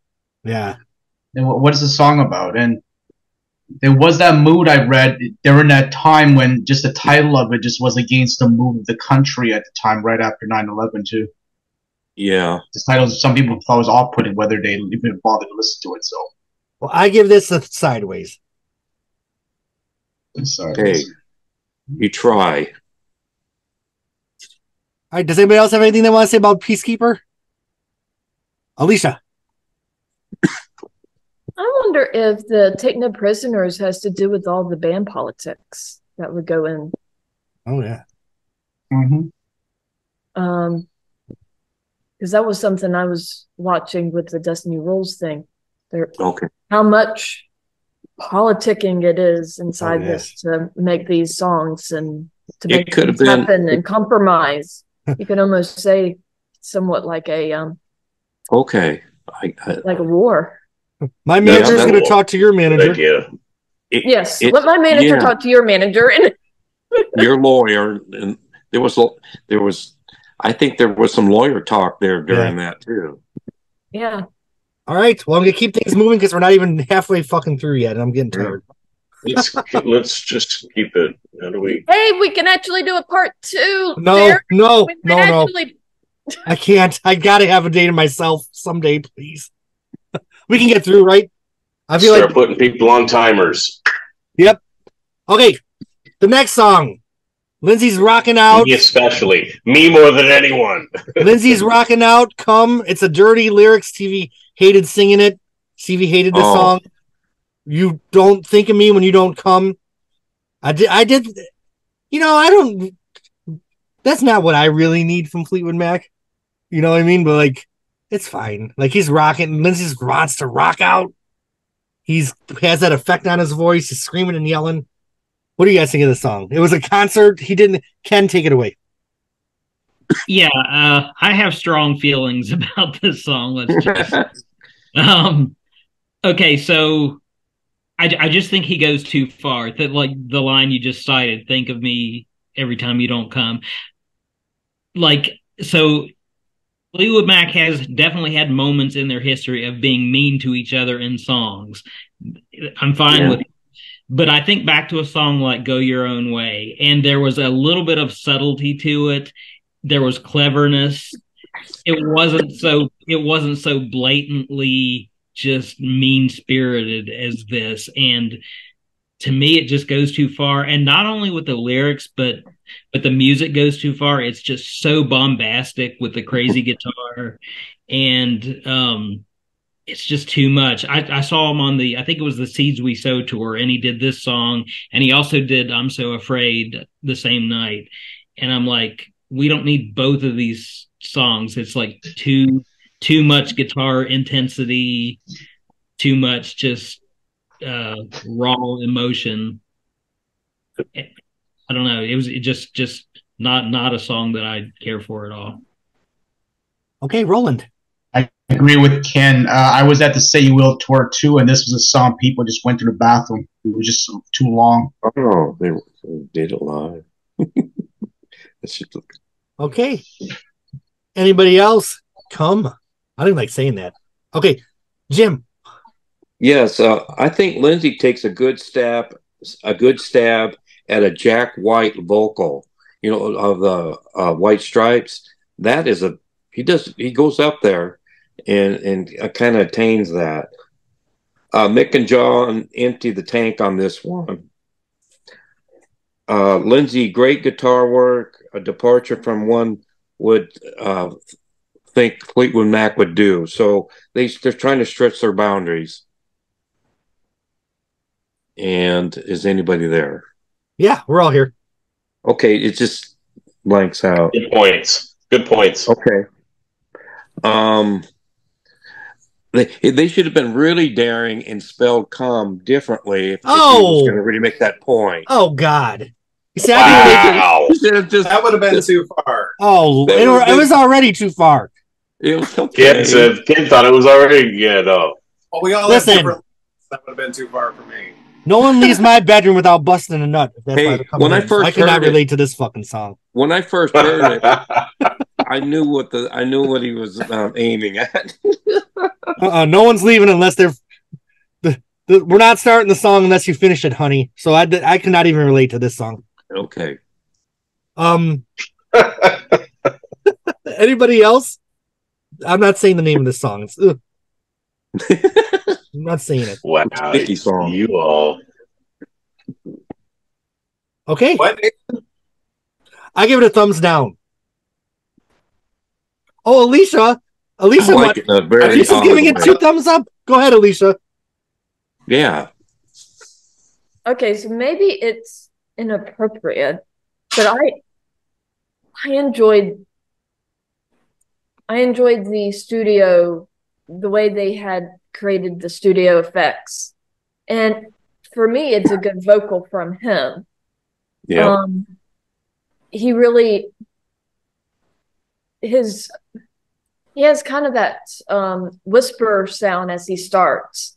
And it really does, I like the intensity. He doesn't have too many of those on this album. So this is the I'm So Afraid off of this record, I guess, is what you guys are comparing it to. And that's good. There's some variety in it. It also, lyric-wise, when I started hearing it, it made me realize how much him and Stevie were probably not seeing eye to eye even then. They were probably, you could tell that they were definitely fighting. They're working through it, but it was evidently very tedious because this seems like this was written after one of their big fights. Or at least that's how I read it. Okay. And you know, I thought it was a fairly, I don't know. So anyways, I enjoyed it. I'm with you. Okay, that's a good sign. I'm not the only one. No, I gave it 2 thumbs up. I love it. I don't want to think of all their asses fucking. Like, I don't want to think about them fucking. Yeah, I'm there too. I'm with you. I'm with you too, Alicia. Well, I mean, I like how he says, "Where's the harmony? Where's the new harmony?" So to me, that's some maturity in him trying to figure out how do we make this work? How do we progress and go beyond from the 70s and 80s? So. Buckingham was shooting dust balls at that point. Roland, was there? Hell yeah. Does anyone? Okay. Anybody else have anything to say about this song that I'm not saying the name of? Okay. We are halfway through the album. We are going to power through because all these songs we're not going to have tons to say about. Okay. A song that originally was an outtake from Tusk, right? Then they did the angry version from Mirage. I'm sure I'm the only person on this panel, but I love the version of Smile at You from Say You Will. I like John McVie's bass. Okay. I felt like the Mirage version kind of plotted along. It's 10 out of 10. No, it's the best. I thought the Mirage version sounded unfinished. I know everyone liked that, but I think the definitive version is the Say You Will one. And I know I'm the only one that thinks that, so who would like to disagree with me? Okay.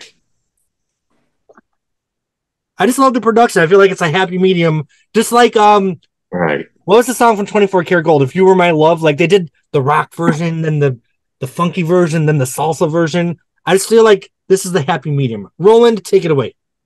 I think the one on the Mirage outtakes, the Mirage Deluxe edition is better. The angry version has more feeling to it. I think this version here is kind of neutered, especially that weird ending where it just kind of trails off gently. I mean, it just kind of it's anticlimactical. And I find her singing in here is just she's shouting. What's she shouting? It's not even singing. She is shouting.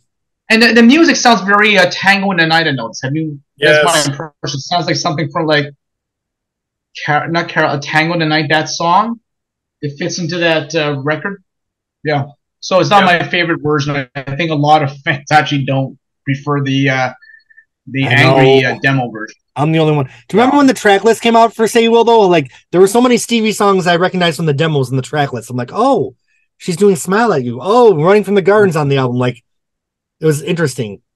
So instead of doing Twisted over and over again, she ought to redo Smile at You. What about that one song that never made an album, the Space Needle? I love that song. Oh, that was from around this time, wasn't it? Okay, Smile at You. Who's next? Jim. Yes, it's a good rework of a song that didn't make several albums. It fits musically with this in the musical context of this album, but for me, the best versions are the band demos that are pure fire. The true anger of the early versions are not present here. There's one version where it's pretty rough and raw, and there's a point where Stevie quit singing for like 10 seconds, and there was really hardly any. I don't know if their band was, maybe it was just 2 players playing or something like that. But then she just kicks it in gear after that and just kills it all the way to the end. It's just raw. It's rare to catch that on. I mean, they caught something on tape there that's just unbelievable. I mean, Smile at You, the first mistake, that word's right there. The first mistake, I smiled at you is just a great, terrific line. And writing around that sentiment was great. It fits on this record. They toned it down to fit on this record. At first, when I first heard this, I said, "Oh my God, they missed the mark," And I kind of understand it now. If you're going to fit something on a record, you're going to have a little uniformity with the record. All right. Anybody else? Smile at You. Say You Will version. Well, I give it 2 thumbs up. Oh, it's one. Oh, at least it made a record. Oh, go on. You know, as a person, I've always struggled with anger. Like, I just don't even know what, like, I just don't even know how to be mad. I'm like, well, I understand. So maybe that's why I'm not drawn to the Mirage version. Oh, no. All right. Bot's number 2. Next. Roland, was your hand up from before, or am I not calling on you? You're good? Okay. A song that was a Rock a Little outtake with a very 80s sounding demo. I remember the Running Through the Garden demo around the same time that the Greta demo, which is also very 80s and kind of Kim Carnes-ish sounding. I was very surprised to see Running Through the Garden on the track list. I feel like this, I always felt the song was very noisy. I feel like she's screaming on the chorus like, all I love for your life. Like, I just feel like it's love that. I feel like it's a noisy song. It's never one of my favorites. Jeez. It wasn't one of my favorite demos, and it's not one of my favorites here. But from the looks of the panel, it feels like you guys disagree with me. So, Roland, your hand is up. I hate the song. I think it's the worst thing she wrote. The music's terrible. It's blaring. It's noisy. It's noisy. The lyrics are terrible. It sounds like something that she should have put on Tango tonight. Because other than Seven Wonders, she didn't have any great songs. Wow. It would have worked. I just feel like that. By the way, this song is based on a Hawthorne story. It's about this scientist who makes her daughter poisonous. It's a Vincent Price movie too. If you want to look it up on YouTube. I think Buckingham's trying to give it like a poppy kind of like catchy sheen with the production, but that hook, that all the love that I have for your life, oh, like it just goes on and on. It's just that blaring, noisy guitar. But don't you think that there's this is not an original idea? I think someone on The Ledge, our favorite website, pointed out that this would have made a really great music video. Oh, don't you imagine? God. Right? Okay. Previous conversations here with you. There's a lot of imagery, yes. Steven, your hand was up. What would you like to add to this discussion? I'm so sorry, but this is a legacy song for me. Yeah. I love this song. This is top 5 Stevie Nicks songs in my book. Yeah. Top 5 over Dreams. It rocks out. I love it. Stephen is so full of surprises. So sorry. I'm a rocker. I love this song. This is in your top 5 over Jane. Oh, yeah. Insane. Over literally insane. This is in your top 5 over Whole Lot of Trouble. Yes. Oh, yeah, for sure. I'm just trying to pick out funny songs. I'd rather hear this than Rhiannon if we're going to see him. Oh, my God. But we're not talking 78's Rhiannon. We're talking today's Rhiannon. Any day I'd take it. Yeah. Steven, when it comes to this podcast, don't go. I'm sorry. Steven, stay. I'm sorry. Ken, I'm dying to hear what you think of Running Through the Garden. Then we'll go to Alicia, and then we'll go to Jim. I won't make any faces. I think the best I can say about it is that it kind of picks up the pace at a part of the album where the pace needs picked up some. I like that about it, but it's just kind of meh for me. Okay, Alicia, your hand was up. I think it's a good song. It's a fantastic lyrics, but I would have loved to hear this more like how she did maybe Space Needle, or kind of more one of her darker songs. Okay. I guess Sister of the Moon, sort of. I don't like the pop sound that they put to this. I remember a lot of reviews were like, the synthesizer in there. I'm like, it's not a synthesizer, it's an electric guitar. Is that? And the center is a synthesizer, like Stand Back. It's really slow. Really? Yeah. Yeah, it's just somebody alternating octaves. Probably Stevie. She's credited for keyboards. It's just like do, do, do, do, do, do. See, I thought that was an electric guitar. It might be, but I don't think so. Okay. Jim. Or at least I'm sorry. So anyways, I thought it would be cool to hear all the, and if Buckingham could have the song that you don't want to say the title to, then she could have had this and really had it kind of like Illuminate, really kind of, I thought that would be awesome. Like, so what they gave me here, I'm not that great. It would have been awesome to have all the different kind of voices or the layering of voices with some of these running through the garden. Yeah. So I know we already passed it, but I'm more comfortable with Wet Ass Pussy than I am with saying that Lindsey Buckingham song title. Yeah. All right. But yes, to me, this is a pass. Oh. Wow. This is a great discussion. Jim Miller. Yes. Where do you stand on Running Through the Garden? Yes, I love it to begin with. It's the little things. It's the little things, like how Stevie enunciates the word towards. It's just no one else. It's just the little things Stevie does. It's just who she is, what she is, and the way she enunciates certain words at certain times in her career. And this kind of caught my ear. This is like songs on Stevie's solo albums that don't get any recognition. This song is not noted for anything other than, but her fans really love her. Lindsey puts a decent solo guitar work on it. In a perfect world, this would have been a single in some format. I do like the live version. It's terrific. Yes? She tears into the live version. I thought that was good. Sorry to interrupt. Go ahead, Jim. Yeah, I think it's a terrific song. It's something that she should be remembered for, but it's kind of like an after footnote. It's good. It's a Stevie Nicks. It's kind of what you expect when you hear a Stevie Nicks song, and the fact that it's Fleetwood Mac makes it even better. And remember, she wrote the lyrics to somebody else's instrumental. It was Ray Kennedy and Gary Nicholson. Oh, two of my favorite guys. Are you being serious? Sorry. Oh. No, I'm not. Who are they again? Ray Kennedy and Gary Nicholson? I went to their Wikipedia and they... All right. Okay. Well, I give Running Through the Garden a sideways. Did anyone not get to talk about it that wants to talk about it? Nathan? Yeah, Nathan, what do you give this one? 2 thumbs. Okay. 2 thumbs. Moving on. Okay. Jim, did I skip you? Do you have a little bit more?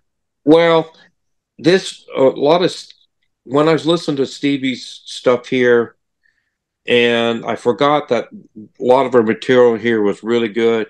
I really love the In Your Dreams album.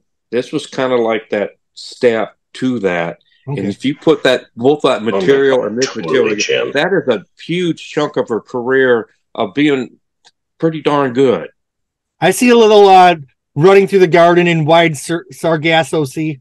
Yeah, it's in that. It's epic and it's visual. I hear Go Your Own Way. And that guitar. You know how... yeah, okay, I hear that. How Nick has those offbeat drum hits. Like he's doing that with the guitar in this song, and I love it. Let's just take a moment to remember when they released the preview for In Your Dreams, and Stevie's like, she burned his house down. I'm like, oh, girl, I'm ready for this album. Yeah, remember those. Okay, moving on to the next song. It was one of the Phoenix Four, the songs she wrote for this album. She likes the golden girls. No, that's not the lyrics. The song is Silver Girl, and it's about Sheryl Crow being a high-tech girl. I thought the lyrics were terrible on this song. I thought the melody was pretty, and I liked everything, but the lyrics tanked it for me, so I can never get into it. When she starts talking about, she's a high-tech... I love that. Roland, take it away. I agree with Jeremy. The music's fine. It's nothing special, but the lyrics are just so simplistic. It just reminds me of... that last song on In Your Dreams, cheaper than free. Like simple rhyming. It's just so basic. It's childish almost. I even like the hook in the chorus, like dun dun dun. That she was just in. Like it's a really good melody, but damn those lyrics, though, Hunter. Ooh. Well, also makes me want to listen to Come. Okay, Silver Girl. Who wants to jump in next? Nobody. Poor Sheryl Crow. She's like, oh, that's what you wrote about me, Stevie? Oh, no. Jim. Yeah, it's a very poignant and honest song. Mick and John keep a good time, makes the song really work. I love the line, papers she never signed, somehow she remembers. That's pretty. Hey, I think everybody's had that moment in their life. It's something that you didn't do and you thought you did. And what are the words again, Jim? Paper she never signed? What is like a contract? What the hell does that mean? Papers she never signed, sometimes she remembers. It's being Stevie Nicks, of course. Maybe that's about Sheryl Crow when she was on the Bad Tour with Michael Jackson. She didn't sign her contract. Sounds a very Stevie-ish missive. The more others hate this song, the more I love it. So hate it more, I'll love it more. That's how I feel like every guy. That's fucking awesome. When this album came out, I played this a lot. I just played it over and over. I know the other stuff is good. I know some of Lindy's stuff is good. I'm playing Silver Girl. Heck with you, everything else. Oh, this is one of my favorite podcasts I've ever done. Fucking Say You Will, man. Okay, you know what? I give it 1 thumbs up and 1 down. I can't decide how I feel about it. Good. The music's good. Haters gonna hate. Ken, I'd love to hear you just say a little bit about this one. That's true. Truth. I don't have a whole lot to say about it. We're kind of coming out. We're kind of ending the part of the album now that for me is the long, not so great stretch of it. We're getting ready to go into a high part of the album for me, but no, this is just kind of the end of 3 Stevie songs that are not my favorite. This song is kind of lumbering and monochromatic as far as the melody. It's another one of those 1 or 2 chord songs, and I mean, it just doesn't do it for me. No, what it is doing for me is Nathan's use of the emojis. It's giving me life. Alicia. Is a sober boy. So when I heard this song, I thought it was Stevie actually talking about herself. I didn't realize it was about Sheryl Crow, because Stevie was never a high-tech person, but she's been in a high-tech world with everything. So I thought it was her being actually very open and honest about things, but evidently not. No, I'd say that's in there too. She never writes about one thing, right? Or generally doesn't. So I'd say you're spot on, combined with the Sheryl Crow bits. So I thought that's kind of mature, because she's really telling you, and that kind of goes with the whole celebrity and private versus public, and maybe office or band politics that this album is discussing. I don't particularly like. I wish there was something different in the music. I think it's a good melody. But I wish there was more. That's what it makes me go. But all right. Sheryl Crow actually sings backup on this song too. I love Sheryl Crow. I'll soak up the sun all damn day. All right. Moving on. Jim. Hall of Famer Sheryl Crow. Hall of Famer. Haters are gonna hate. I have no hate towards Sheryl Crow. I love her. Oh, Sheryl Crow. Sheriff's had a decent career. I tell this story every time. I'm going to tell it again. Well, when did she come out? 93, 94? My friend Ann's like, there's this new singer out, Sheryl Crow. So for like months, I thought her name was Sheryl Crow. Q-U-O. I still call her that when I'm with my friend. Okay. We're back to Lindsey Buckingham. Let's move on from Silver Girl. We can't give it one more second. I got a crow. Oh, go ahead. Go ahead. I think I remember the first time I heard Sheryl Crow. I was sleeping. I woke. Stevie wakes me up. You know, if I'm playing the radio, and Stevie would wake me up like from dead sleep. But that's a Silver Girl. Cheryl woke me up. Cheryl, it was All You Want to Do. It's that bass line. It's kind of John McVie bass line on that. Oh yeah. That woke me up. And who's this? Oh, it's not Stevie. Oh, it's okay. Who is this? And you know, I'll watch VH1 or something and find out. Okay, that's it. All right, Lindsey Buckingham's back, and he brought a melody with him this time for the first time in a little bit. "Steal Your Heart Away" was a song that first appeared on the Best Buy live CD that came with the dance. That was Lindsey's solo version. Apparently, Christy McVie is singing background vocals, but I can't really hear her. I like this song. I think this is everything's here. The whole cake is here. There's Stevie harmonies. There's a good melody. I feel like I like this song. Roland? I love this song. It's one of the best songs on the record. Yep. I love the soft bongos that start off the song and Stevie singing, that's all there is. Singing at the end. It's a beautiful song, beautiful melody, one of the best songs on the record. So much of this album should have been a single. Yeah. There's a lot of like digitally sounding sounds on this album, which is the worst sentence I've ever constructed. But there's a warmth to this song that I think is not in a lot of the other songs. I love this song. Yeah. Stevie saying "That's all there is" at the end. That's nice. Okay, "Steal Your Heart Away." Anybody else? I agree with Roland. Exactly the part that he already highlighted is my favorite part of the song, and I think it shines. I think it's just a terrific part of the song. This is a great song.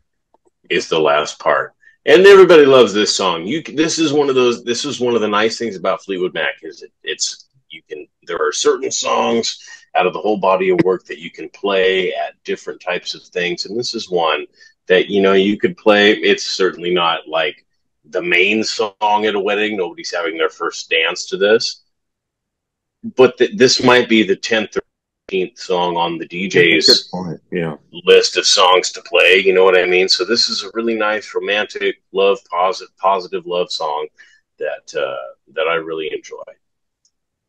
You don't think this is closer to Christy McVie than "Say You Will"? Now that's an interesting point. I don't know anymore, Stephen. I'm questioning everything I just said.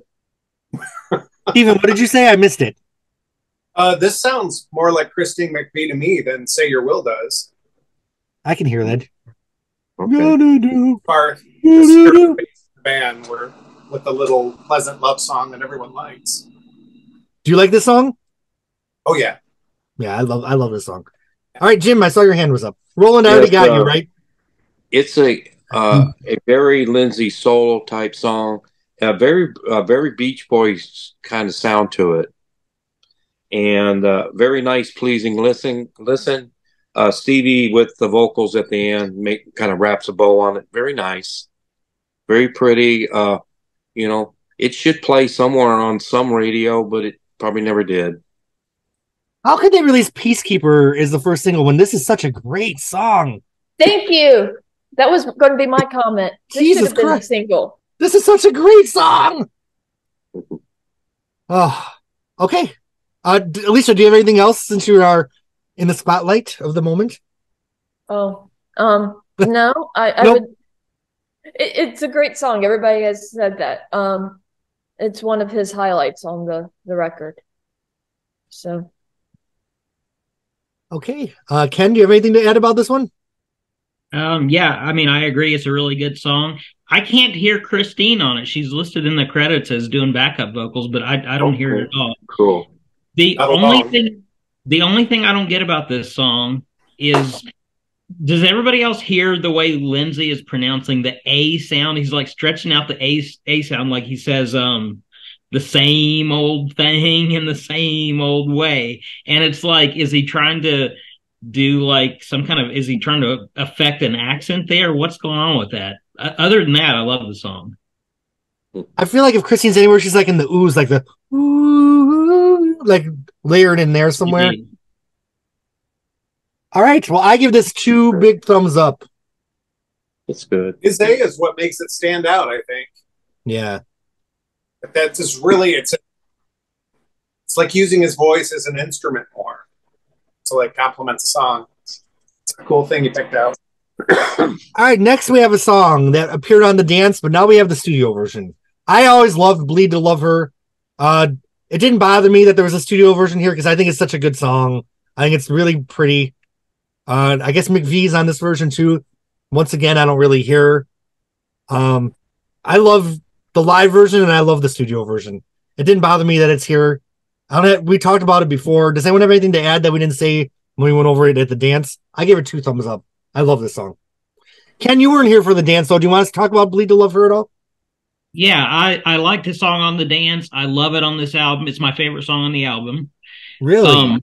Yeah, it is. There's something about the way that this really wistful, yearning kind of melody meshes with the lyrics that just makes it really emotional. And that's not something Lindsay kind of specializes in. Like, his songs can be so dry and unsentimental sometimes, but man, not this one. It reaches down into your soul. It feels like he's reaching down into his soul. Yeah. This is classic Fleetwood Mac for me. It's probably a top 5 Fleetwood Mac song, at least top 10, maybe top 5. And then of course it has it has a callback to the lyrics from one of the songs on Out of the Cradle that I'm not thinking which song it is now. You guys know what I'm talking about? I never got into that album too much. Okay. Which I know it's like looked at as a masterpiece, so I need to get into it. I love that album, and some of the lyrics on here are from one of the songs, but I can't think of which one. But yeah, this is a great song. 2 thumbs up. Didn't he do a song that is the music of Big Love, but different lyrics on that album? Called like I don't think so. Countdown or something? Isn't that the same music? I don't think it's the same. It's not the same music? Okay. No. Don't roast me, public. I don't know what I'm talking about. I didn't listen to them a lot. Okay. Any other thoughts on Bleed to Love Her? We all love it. Okay, next. Oh, Jim. Yes, just a quick. Not really much different than the dance version, but I have a feeling the band wanted a proper studio take on this.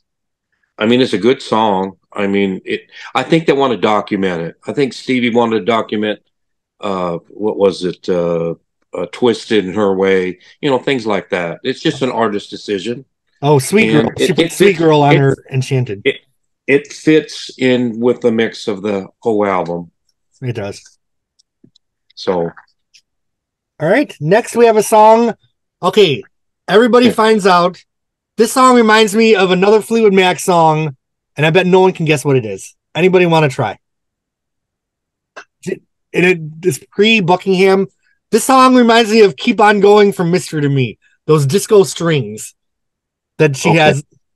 Jim, do you hear the parallels? I don't know if anyone else is a fan of pre.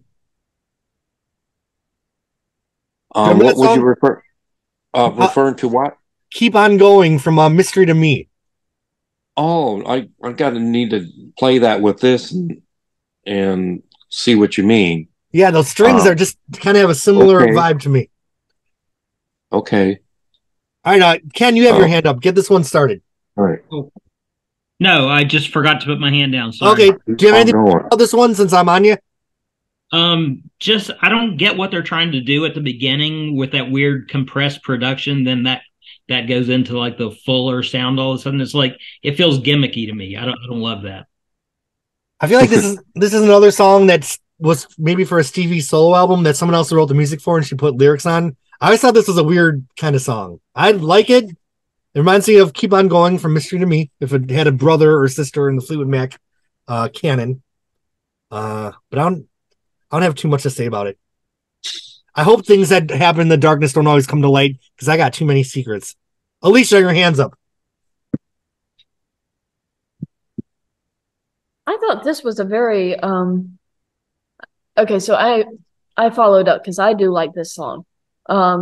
So Stevie said that she wrote it based on the whole Clinton scandal with Monica Lewinsky. Okay. That's good.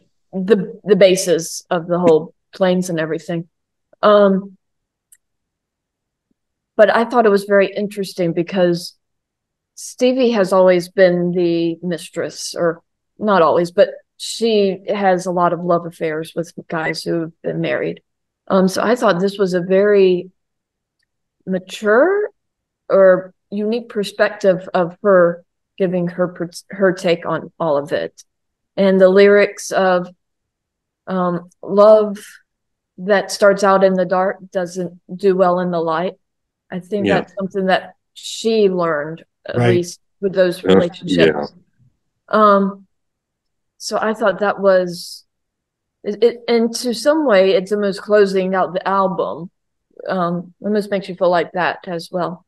But I thoroughly enjoyed it. You know who the songwriter is? Rick Knowles, that also co-wrote "I Can't Wait" with Stevie. So that's and now you know, Lana Del Rey's producer for her early stuff, Belinda Carlisle. So interesting. I think musically the song is very interesting. The instrumentation of it is very different. What she does. Yeah. I like don't they do this in Destiny Rules? I think it's cool to see Lindsay playing like the kind of funky guitar in the studio footage. Mr. Miller, what you got to say about this? Do we lose Nathan? Did he leave us?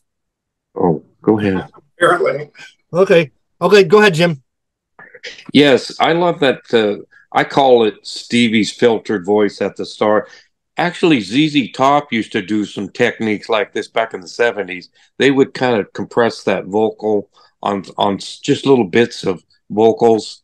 So it's nothing new. Trendy. Yeah. At the time. Yeah. It's a little, it has a little bit of a stand back feel to it. Maybe the energy or the instrumentation. Another strong Stevie song on this album. These are good hitters. I mean, she's hitting doubles and triples on this record. I like the hook of "I know you don't agree" or whatever she's saying. I like that part a lot. Don't you guys love the chorus of this song? I love this song, but then I didn't like that they brought back the ooh ah of Big Love. Like, we didn't need that. But other than that, that's my minor complaint. I love this fucking song. Thumbs up. 2 thumbs up. Sideways. All right, next. Okay. It was let me start again. It was 2006. I was on tour for my album Now's the Right Time to Feel Good. When you're a musician, like, you have the album like, this is gonna be the one that I break through, and then, you know, I'm still like 20 years later working at a desk job. But anyway, at the time, like, I lived in Florida. I was on tour in Western New York. I had a really bad breakup. I was going back to my hometown. I was driving through the middle of New York State listening to the Say You Will album. And I will never forget the moment when when Destiny Rules came on. I turned a corner and I was going through the Delaware Water Gap. It was just one of those moments where the most beautiful scenery and the most awesome song. I'll never forget that moment of just the perfect song for the perfect moment on that tour. So Destiny Rules, I think, is Stevie's voice is like, maybe we like, the melody's very low, but I love this song. I love the lyrics coming back from Illume about the diamond snake in a black sky. I just think this is a classic Stevie Nicks. I love this song. I think it's just one of the best songs on the album. Oh, I'm out of breath. And I went back to the Delaware Water Gap a few weeks ago, and I'm like, I told my brother the story. I'm like, first time I saw this, I was listening to Destiny Rules by Fleetwood Mac, and he did not give a shit at all. But it's a moment I'll always carry close. So what do you guys think of this song? Am I alone in thinking it's wonderful? Roland. I like the guitar beginning. That's nice. I'm not crazy about the I Like the Coastal Cities part copy from Illume. It just has no context, I find, in the song. Like, it appears, and why should it be there? I thought the guitar at the beginning was a little chain-ish. Like, yeah. And I think the record should have been called Destiny Rules instead of Say You Will. Yeah, that's great. I feel like this is the beginning of like that closing trilogy of when shit gets real. Like, I think these last 3 songs have like a wistfulness and a melancholy that my soul is very drawn to. All right. Next on Destiny Rules, Jim Miller. Yes, it's got a very Buckingham Nicks feel at the start of it, I think. And is it Stevie talking about Lindsay here? Probably. You know, a nice steady song, not either outstanding or disappointing. It's pretty solid, but there's probably 3 Stevie songs and several Lindsay songs that are better than this one. But it's a pretty good, you know, it's not filler. It's a good little, it it has a lot of meaning to it, and I like that coastal cities, thrown in there. It just kind of helps the flow of it.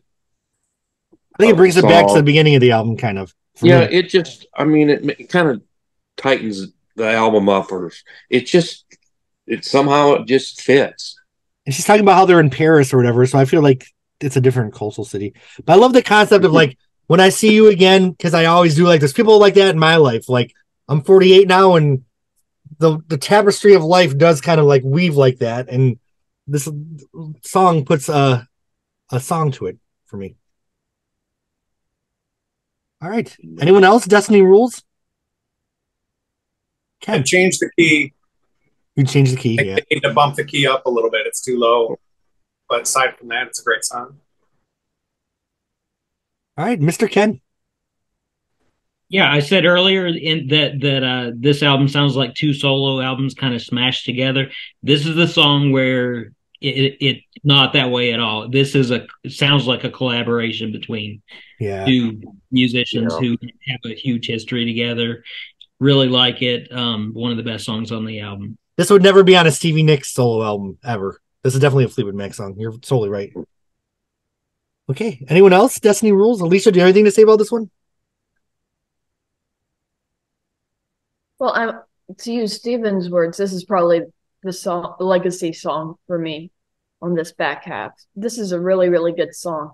And it's a very, I feel like Stevie and Lindsay were more mature as songwriters on this record. And you can see that because it makes me feel like she's contemplating her relationships and how, yes, it's probably about Buckingham and she knows she'll probably see him again, but it also made me feel like, what was the song that her and Vanessa Carlton did on Soundstage about wondering, about true love, if people will come together, are you in it sounds like she's starting to really reflect. She's at that point where there's enough years behind and wondering, some things may have not come together or worked out because of destiny things. So I thought it's a really good song in that way. And of course, Lindsay did brilliant with all the guitar work. And it's a great melody. So it's a fantastic song. Do you know what the star of the show is for me? This song, The Fade Out. It's just following the rules. And when the music like crests and then it goes into Say Goodbye, like this last trilogy is, I think, a really powerful statement from Fleetwood Mac. I love the wistfulness. Like that's the magic of Stevie Nicks right there. All right. Destiny Rules, 2 thumbs up for me. Oh, it almost gives me the chills. Okay, Say Goodbye. Didn't they close the Say You Will tour with this song and maybe even another tour? I think when they did it in concert, they didn't do it as fast, but I love the song. I think the closing tracks of Say Goodbye and then Goodbye Baby is almost like Stevie and Lindsay singing to each other, even though I know the Tower demo goes back to the 70s, which I love that piano version, the original demo, but I love what they did with it on this album. I think this is these two star-crossed people, like I'm getting a little emotional, like singing these really beautiful songs to each other. It's like tacked at the end of this like 18-song album. I almost like put these two songs together. It's just like he's talking to her and she's talking to him. I just think they're so beautiful. These last 3 songs don't sound like solo albums to me. No, this is definitely Fleetwood Mac. Oh, it's a really strong stretch of the album. Are you saying that Say Goodbye goes back to the 70s? I did not know that. No. Goodbye Baby. Oh, okay. Yeah, that demo, The Tower. Yeah. But I don't think I think Say Goodbye was current to Say You Will, as far as I know. Gotcha. Does anyone have? I like the version here. I like the tour version that was slower. I mean, it's emotional watching the two of them sing that together on stage. Yeah. But I do like this version too, even though it's fast and it's maybe not as emotional. I don't know. I like Lindsay's guitar playing on it. It's interesting. It sounds cool. I call it his big love guitar playing. Yeah. God, and like it almost makes you want to cry. Like, think here we are in 2023. Like after this, like everything fucking sucked. Like they just never did another album. Chrissy McVie's gone. Like the way the legacy ended up, it sucks so bad. I hate it. Missed opportunities. Yeah, so many missed opportunities. And I have a song on my new album called Don't Wait. Now. What's that, Steven? I can't believe I'm older than them when they made this album now. Like I'm looking back on it when. How old were they when they made this? I was like 30-ish, 31. Wait, 20 years ago, 33, 34, somewhere in there. Even look younger 20 years ago, but you know. All right. We're doing say goodbye. Go ahead, Jim. Yeah. Yeah, we're doing say goodbye, right? I kind of put them together, but yeah, let's just say goodbye then. I might put them together. I'll do one. Yeah. It's a song about closure. Could it be about Stevie? It probably is. I think it's very Lindsay soul album like to me. This could have been the closer of the album. A very sweet song. All right. Anyone else say goodbye? I think this is one that was originally going to be on his original version of Gift of Screws. Right. Yeah. I think this one kind of works as both it could be a Lindsay solo, but it also works as a Fleetwood Mac song with Stevie singing on it. Yeah. And Bobby, when he wrote it, he didn't expect to sing it with Stevie, so probably added like a layer of, So the final song, I give Say Goodbye 2 thumbs up. Easily. It really works for this album. Yeah. Does anyone else have anything to add? I don't want to miss anybody. Okay, so the last song was apparently about Stevie's abortions. Don't take me to the tower and take my child away. And the original piano demo to me is so beautiful and heartbreaking. And it didn't have the chorus, the goodbye, baby. That got added later, I think. But I think this is a beautiful song. I don't have a lot to say. I just think it's beautiful. What do you guys think of this one? Ken? This song, I feel like it gets overlooked a lot. I don't hear a lot of Fleetwood Mac fans talking about it, but it's a soothing end of the album. It's that kind of like light electronic pulse that makes the rhythm of it. I really like that. It's almost like a lullaby, which I didn't know it was about what you just said it was about, so that makes it even more powerful. But it does remind me of a lullaby. Have you ever heard the original demo, the Tower, the piano one? No, I need to find that. I need to see that. It's so beautiful. It's heartbreaking. Oh my God. Don't take me to the tower and take my child away. Jesus Christ. Like I'm getting, this Say You Will is getting me emotional. Roland, your hand is up. I think it's a fine song, but I don't really differentiate it really much from the other ending song she does, like the second time or She Loves Him Still. It's okay. It's a nice ending. I think, like you guys felt like the new Smile It, you kind of took the fire out of the original. I felt like the fire of the original Tower demo kind of got taken out of this version, but I think it worked for Say You Will. Like they Say You Willed it to the production and kind of repurposed it. I remember when the track listing came out, I remember the message boards were like, is Goodbye Baby going to be the Tower? And it actually was, which I was surprised.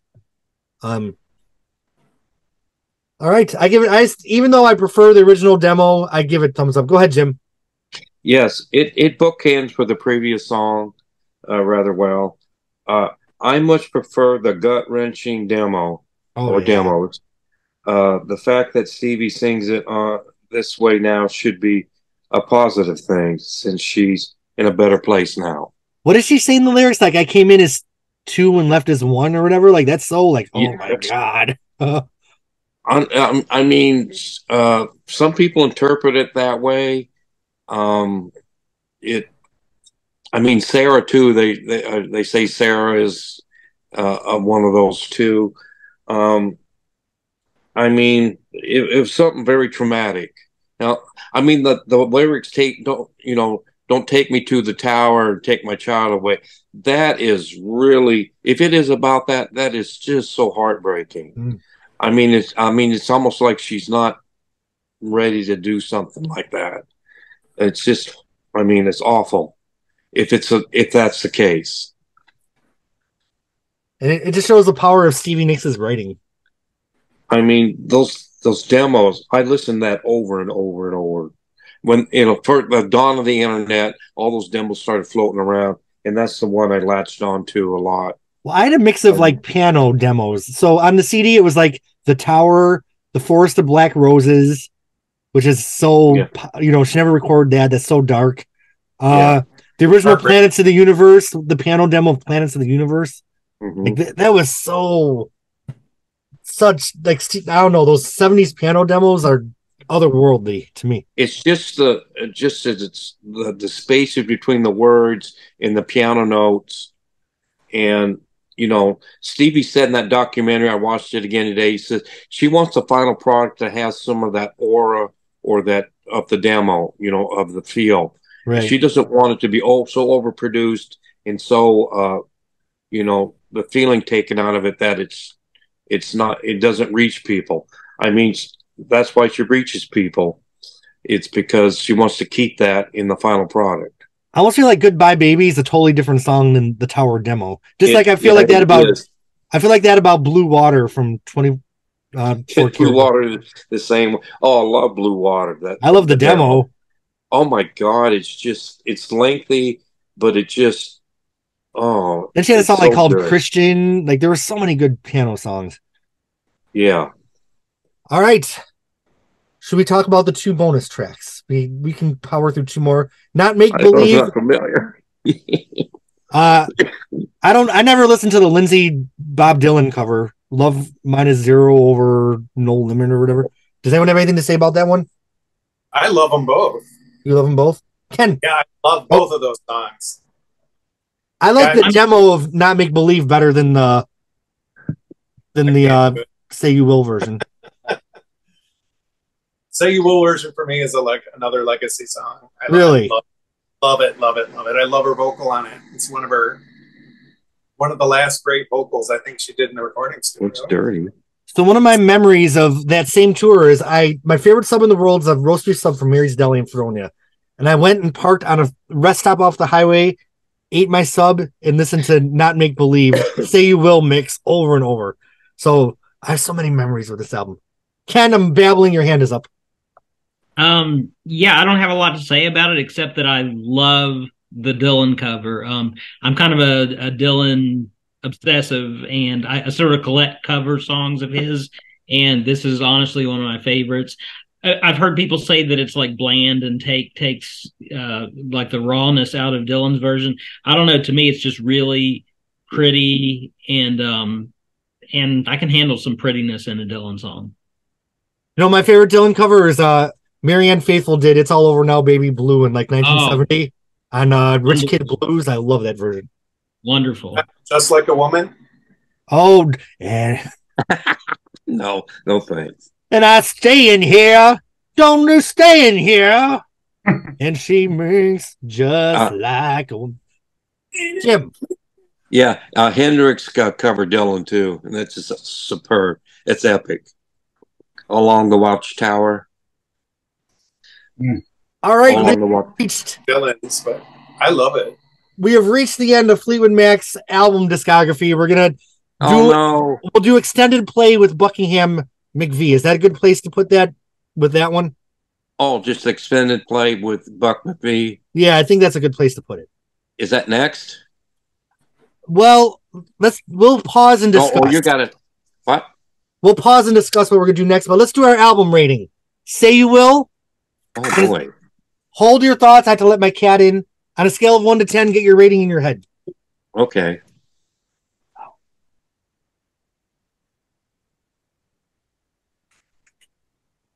I'll give it a 9.4. Jim Miller, you're in my upper left. Say You Will. Scale of 1 to 10. What do you give it? It's a 9.4 because it has 18 songs and they're all pretty good. And the production, the rhythm section, and Christine would have probably put this at almost like a perfect record if, but we didn't have that. But it's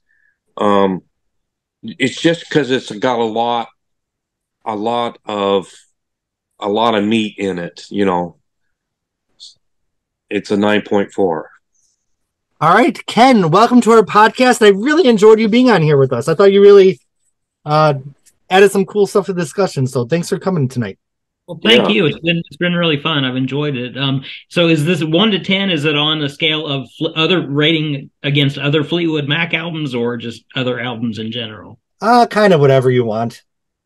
So if I'm comparing it to other Fleetwood Mac albums, it's probably honestly a 6 or 6.5. But as an album in itself, it's like an 8, 8.5. All right. Next, Dr. Larner. Oh, well, this is my very special California album. The whole time I was in California, 20 years, I listened to this album. For emotional reasons, I'm going to give it a 10 out of 10. Oh, wow. shit. I just absolutely love this album. Love it. I still listen to it. Aw. I love that we had this discussion tonight. This was so great. And we've been together for like 2 years or 2.5. I never can keep track. I feel like I'm like Stevie. I'm always rewriting history. We've been together for 10 years. Okay, Roland, say you will. 7. Scale of 1 to 10. 7. 7? 7. There's some songs I just didn't really care for. The Golden Girls? Okay. I was worried she wasn't going to show up, but she was just watching Destiny Rules. She had to finish the documentary because it's so good. Alicia, what do you give Say You Will on a scale of 1 to 10?